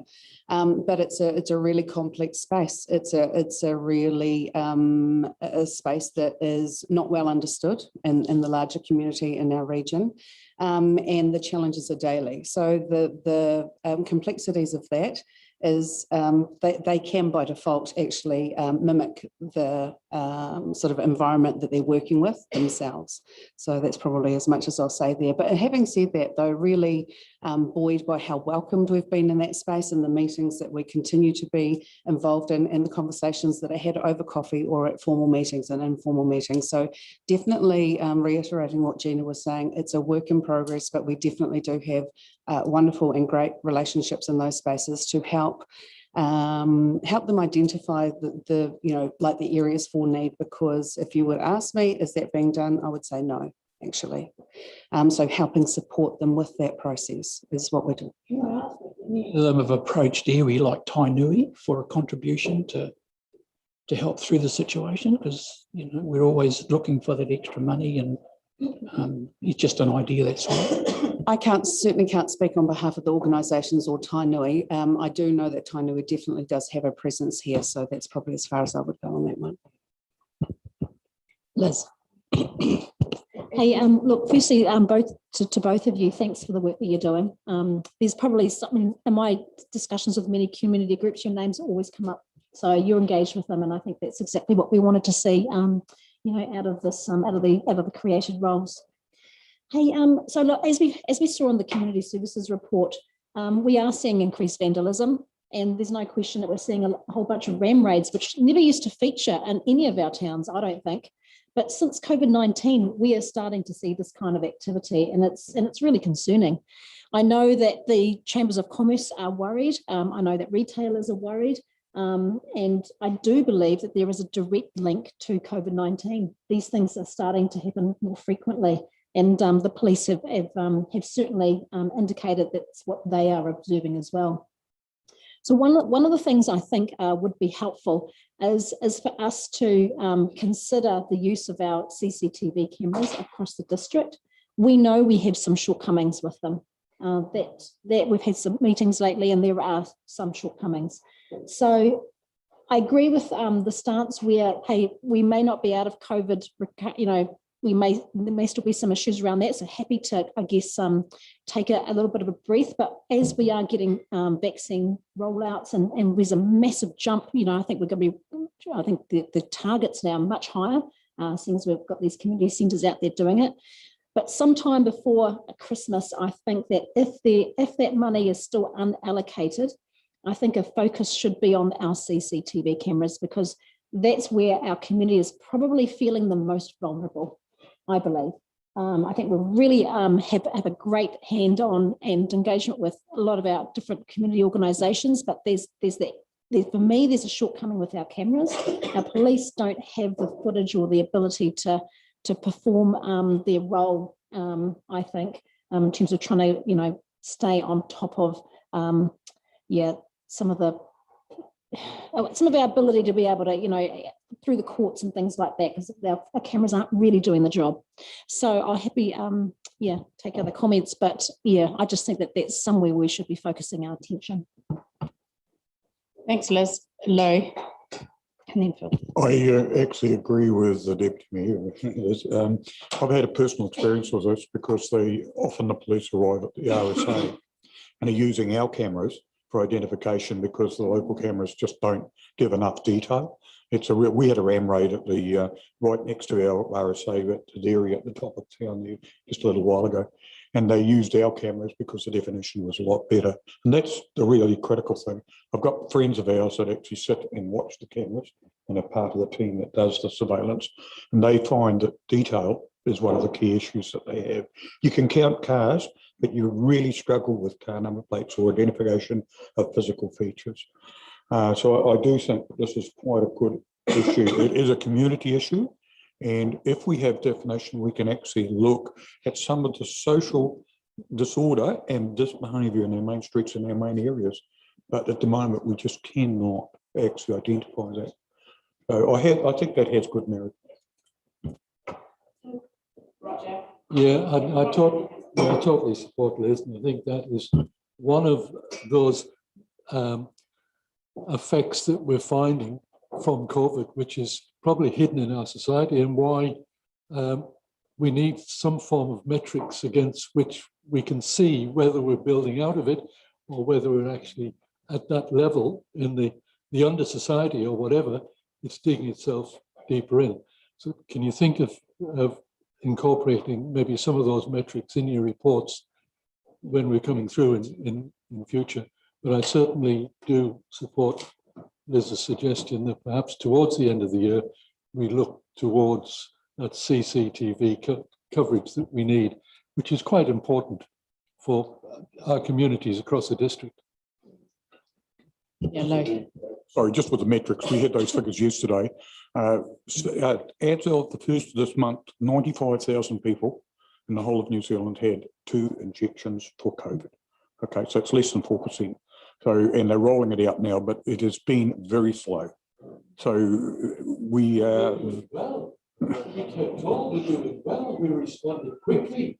I'm just using these are actual figures. I'm not going to make any explanation. I think, Roger, correct me if I'm wrong here, but are you meaning metrics, a way of measuring data in terms of increased truancy, crime, violent crime? I don't know, something that we can, and, increase food baskets, or, like, can we start tracking some data that we can look at over time, and that will give us a better feel than just anecdotal kind of comments? I mean, I presume we're all on the same wavelength, and that we all sense there's increased crime around. I mean, I don't know if any of you are across the strange person that seems to be trying to stop people out in rural areas in cars. It's happened 4 or 5 reports in the last month in rural areas, and jumping out of his car with a balaclava on and things. So, I mean, there are some really weird and wacky and unsavory things going on. But I guess what we need, if we are going to be allocating money, is that we need data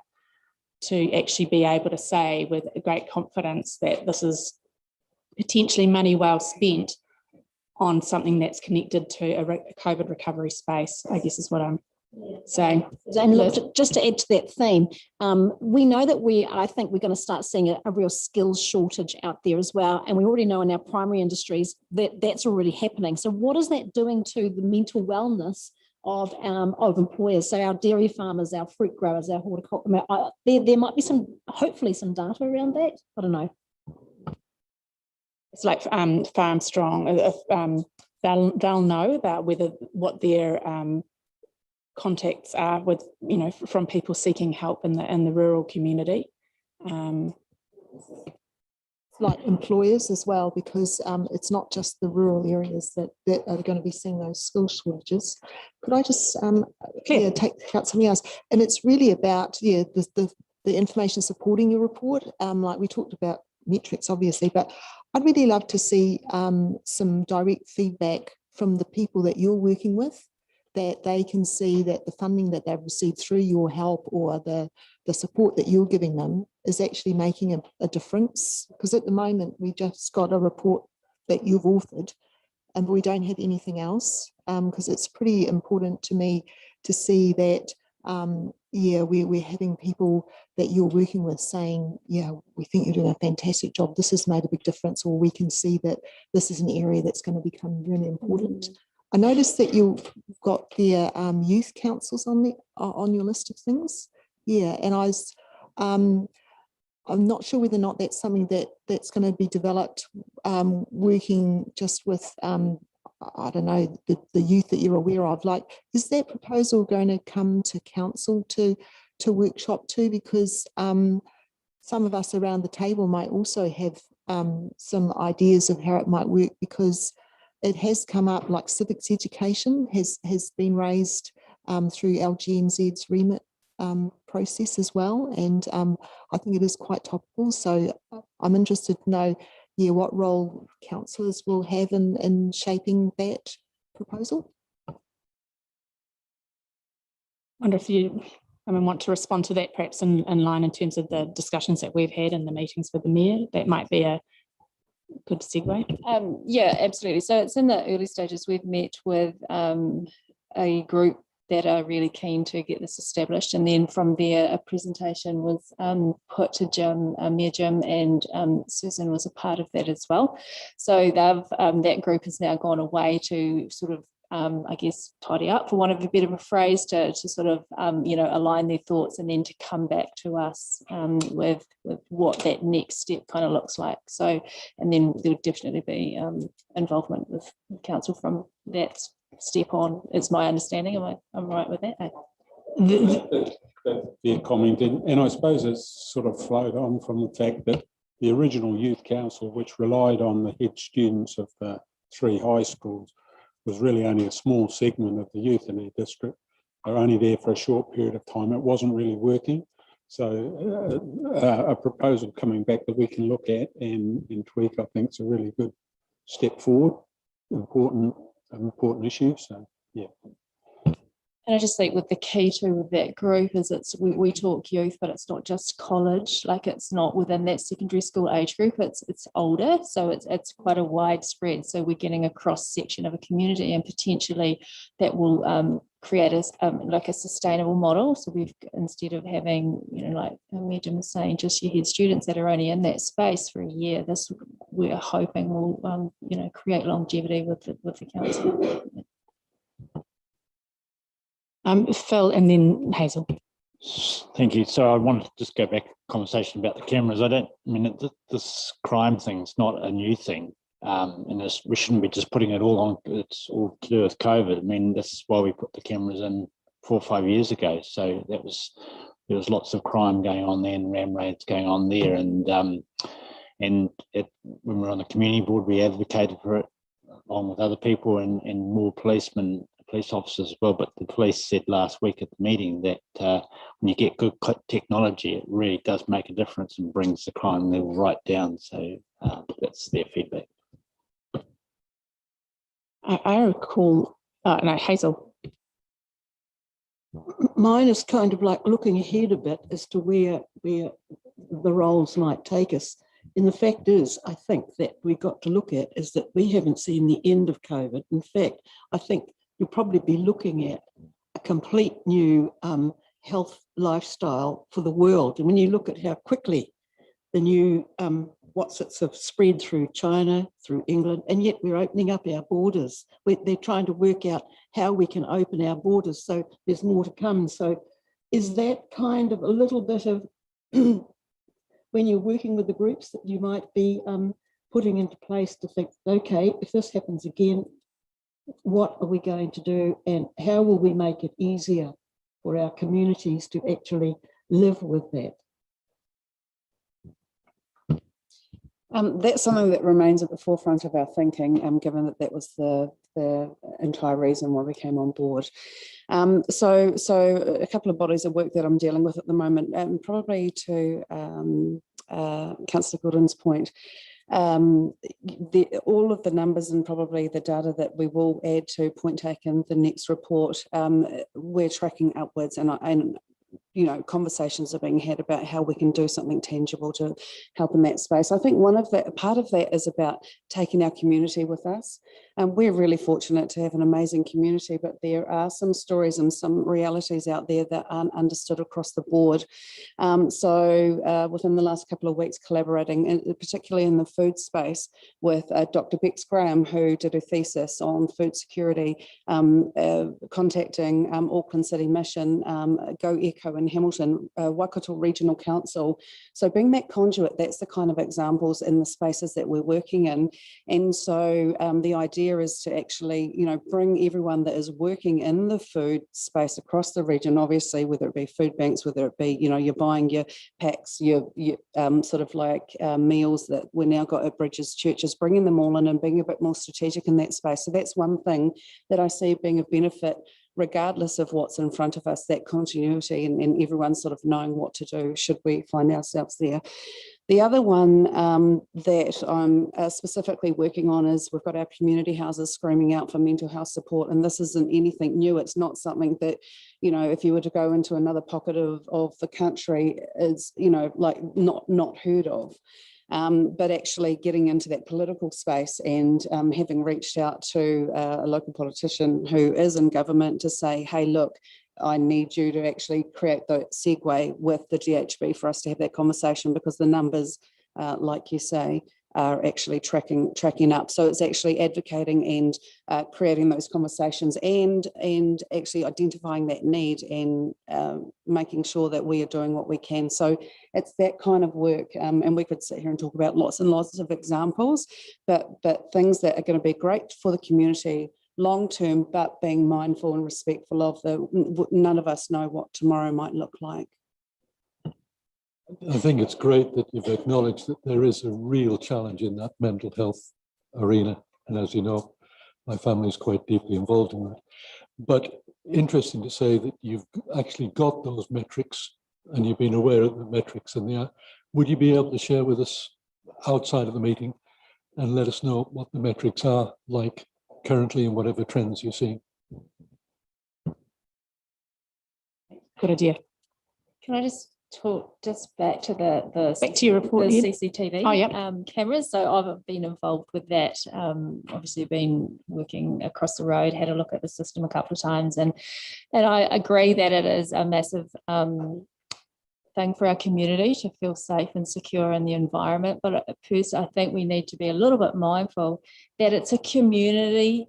Actually, it's a community challenge, and I guess just my opinion, and I'll share my frustration, I felt like they were coming at council saying, hey, this is your responsibility to fix this problem, where actually it is a community problem. The police are not putting anything into it. And is the community other than the shop owners. So yeah, totally support having a system that is enables the police to do their job, because they are amazing.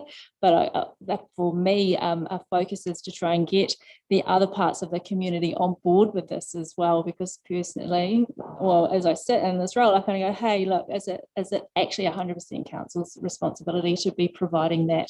Yeah, so again, it is just about taking the community with us on this journey and getting them to understand the importance of them being involved as well.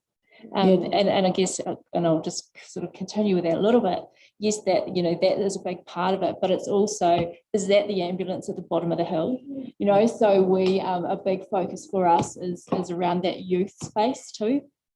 And we have got a few, we've been having a lot of conversations, and yep, we do a lot of talking, I'm not gonna lie, but with people that are really keen to support a youth initiative within, you know, Tawamutu is our first focus, but obviously it will be spread across district. And that's around finding a place where our youth, in a youth centre sort of structure with supports that, you know, they potentially are not getting at home or not getting through school. So if we can provide youth with a feeling of being connected to their community and to be, you know, confident in who they are and what they're doing, that I'm hoping, hopefully, will in turn, you know, create lesser want or need to actually be destructive and, you know, have a lack of respect for people.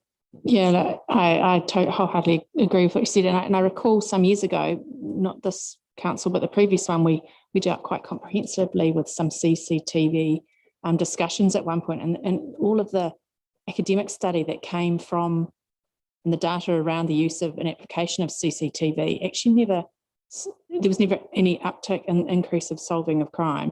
What it did was it increased people's sense of security.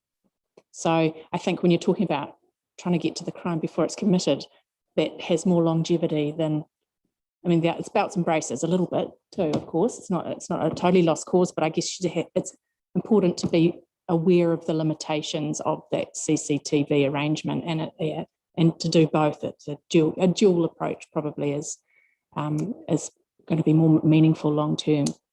So, Liz, did you have something to say? Oh, yeah. I guess, look, the CCTV, as Philip said, we've been on this journey for a long time, and somewhere along the way we bought and purchased cameras. So we made a commitment. We decided we would be in this game. So my only, I guess, what I'm asking for support around this table for is when we go to allocate the leftover $258,000, that we give some consideration to putting some of that potentially to the cameras, because they don't work. They're not effective. We've committed to doing this. Otherwise we shouldn't have bought the things in the first place, but they don't work as well as they should do. So we're working with the transport team to see if we can make some improvements, but there will be some money that is needed. So we either sell them to somebody else, or we actually commit and do the job we said we were going to do, because we did commit to it. You know, I've seen all the paperwork. So I hear what you're saying, Susan. We don't want to commit to anything we haven't already committed to, but we did commit to this part of it. So there's just you know, that's the only thing, is we need to deliver on what we said we were going to do. I agree, but I guess we just, my word of caution was more about it not being a silver bullet, and that, and all the studies do suggest that CCTV really only increases people's sense of security, and that the underlying causes of crime are not changed from, it's like, you know, increasing criminal penalties tend not to impact on crime commission. But I think Gary wanted to say something then, Phil. Yes, thank you, Madam Chair. So my understanding is that the cameras themselves work really well. but it's once you go to retrieve the data that's stored on the servers, that the quality of that data isn't as good as when it was captured. So I've asked Brian Hudson to let me understand what a cost looks like or a price looks like to make that data retrieval better.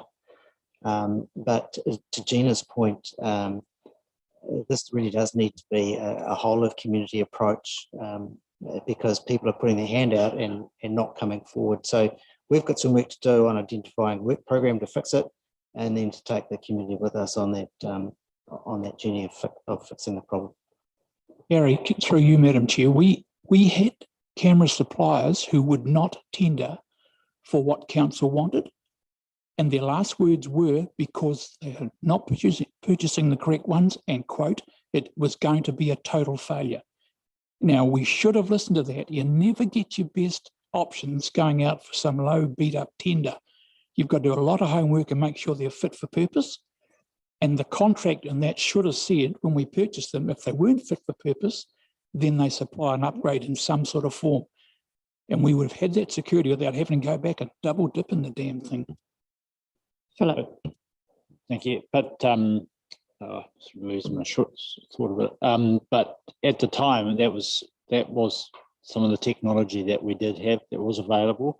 It's not that like I think Gary just said, it's not that some of them don't all work, and it's moving them around the town and bringing the newer, later technology, which is number plate recognition, that type of thing. So it's moving them around the towns. But going on also about Gina's comment about the police not contributing to it, I was really amazed when they said it will help them solve and fight crime, and they didn't want to put their hands in the pocket, but then NZTA did, which is a government organisation. So so it did come from the government anyway. But yeah. I really want to comment on the crime, and I think that when we were pulling Kihi together, which is now a really neat community, thanks to all of the work of our people who actually saw the light in a lot of that, is that we're now working on, and I listen to the TV cameras and I listen to all of this and I think, but there's nothing like neighbourhood support. And we're moving in Kihi now to make sure, there's a group of us that have said this has got to happen next, and that every street has a neighbourhood support supported by ComSafe and the wonderful work that they do.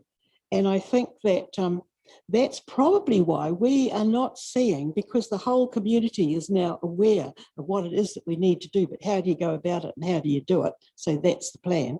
And that's our youth now, or they feel also that they're on board in our community because they're consulted and they're asked about what it is that they want, and that those areas are being made available for them. Maybe not tomorrow, but at least the youth in our area know that we, all of us, are interested in what it is that they want. And quite frankly, I wouldn't mind something where to take my teenage grandchildren when I've got them over the holidays either. But that's something that's emerging. And so I think that I just sometimes wonder if it's not given back to the people. It was like leaf collection at the senior council the other day. Everybody expects council to do it, when in actual fact, all they've got to do is pick up a rake and go and rake the leaves themselves, which is that's that same philosophy that we took on over what we needed in our community. Don't wait for council to do it. They'll never get it done. We will, let's go a much quicker way where we're all involved and we're the eyes of the world. I agree, Hazel. Bruce. Madam Chair, I'll try and keep this brief on what I know about CCTV cameras, that it can be done, amalgamating cameras between the business communities of both towns. Like in instance in TA, there's something like 70 business cameras around. Waipa's got 13 cameras of its own, that they can be linked into the police station. It's just a matter of doing it. And I think some of the cameras, especially council ones, are more road orientated, not security things. So I'll leave it at that. A direct question to you ladies. The specific areas that you're targeting, you've got 10. Which ones are you concentrating on? Any specifically, like the feasibility studies for a skate park, which is pretty important, but or you're trying to do the whole lot? We've just listed 10. No, yeah, look, the reality is we cannot be across everything, and we are aware of that. Like we have, spent some time trying to get across all of it, just so that we have an understanding of where we can have the biggest impact for the most amount of people. So for in the report, like for me, kihi is my big focus, and that community, like I said before, and the youth space for me. Yeah, I'm probably a little bit more simplistic, or not. Food, warmth, shelter actually being the foundation of a community. So I realise that within that sits a whole bunch of challenges and complexities, but certainly keeping across those conversations and helping out where I can. Really interested in the youth space and talking to, whether it be police or whether it be the schools. I am concerned. But I think for us, we've made conscious decisions in terms of, working on something and at this point in time be Te Awamutu based, and then look at doing that really well and then sort of spreading across. So I guess what I'm saying in a long roundabout way is that we are mindful of a lot of things, but we are strategically aligning to be respectful of the work that actually needs to be done in that space, because none of this, we could bullet point it, but what sort of underpins that and comes underneath is quite involved. Jim. No, it was just a specific question, I suppose, in terms of youth unemployment. I know unemployment, and if you look at YPAS stats, we're pretty low. But in terms of youth unemployment, have you perceived that there's a specific problem out there that's something that we should be working on more intensively? I'm thinking of using Mayor's Task Force for Jobs and those sorts of things, because idle hands, we all know what that leads to, and if they're tired enough when they go home at night, they're not out looking for mischief.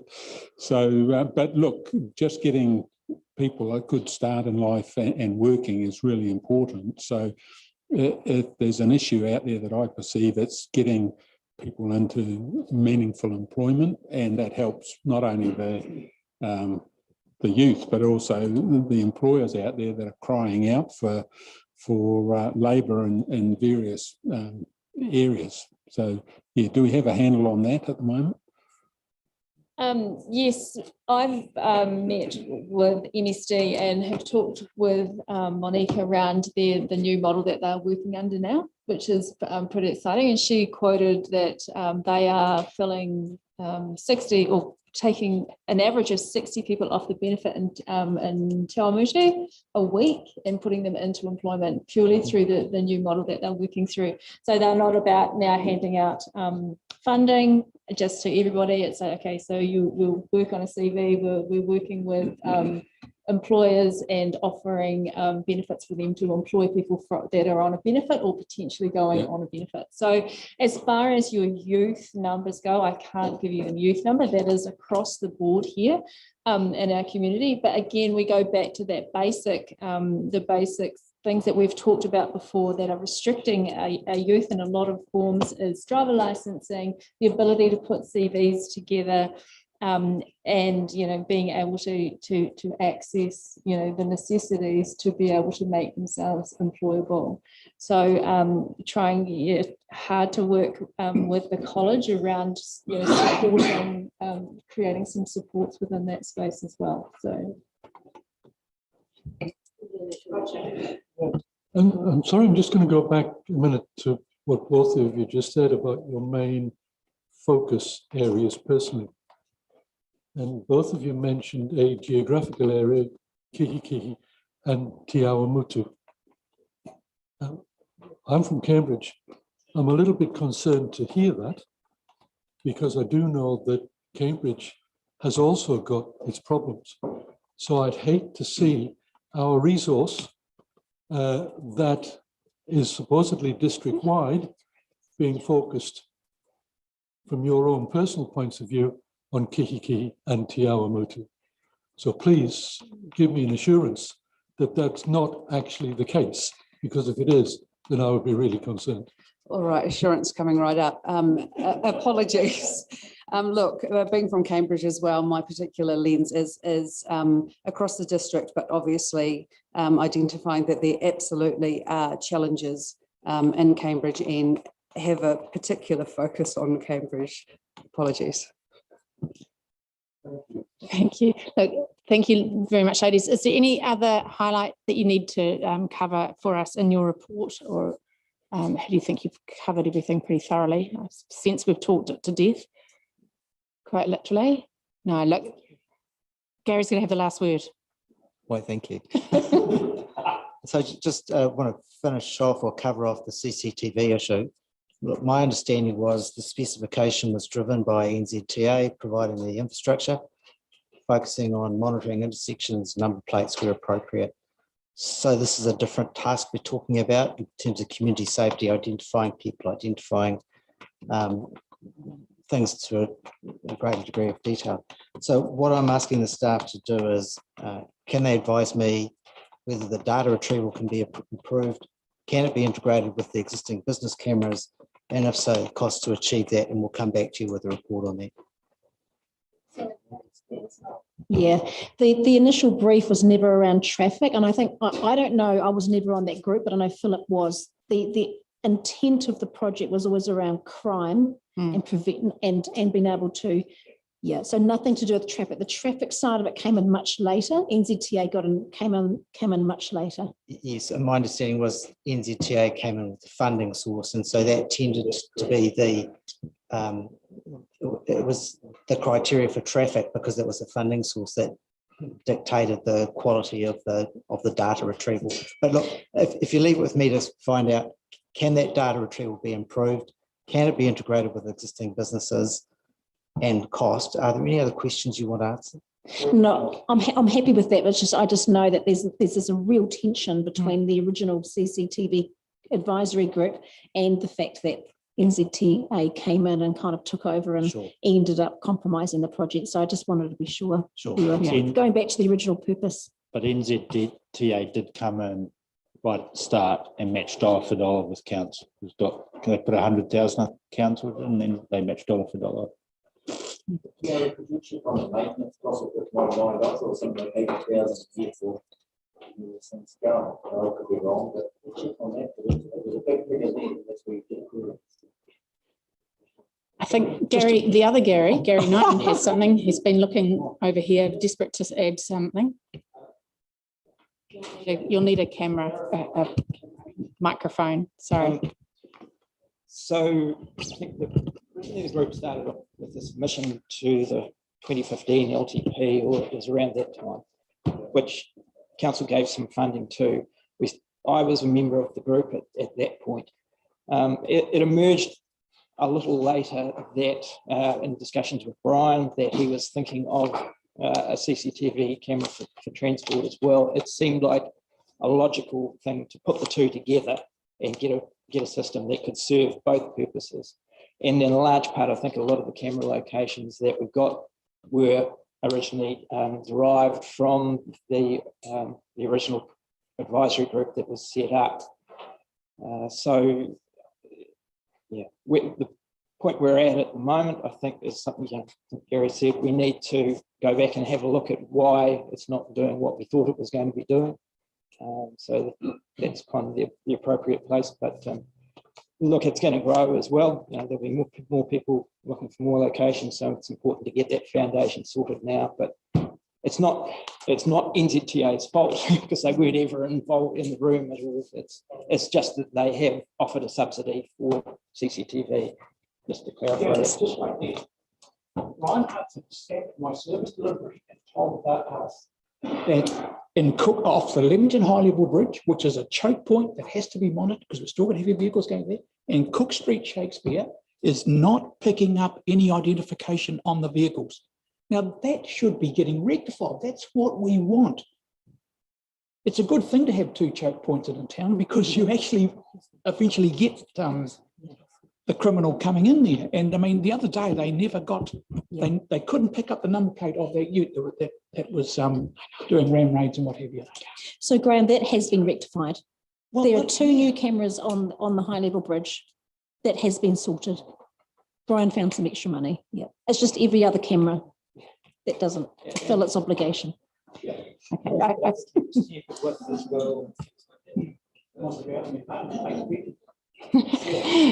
Okay, I think we've discussed CCT cameras to death, and the Garys have had the last word. I have a resolution on page 381 to accept these fine ladies' report. Philip's happy to move, Elwyn's happy to second. All those in favour say aye. Against, carried. Now, next issue is a resolution to exclude the public.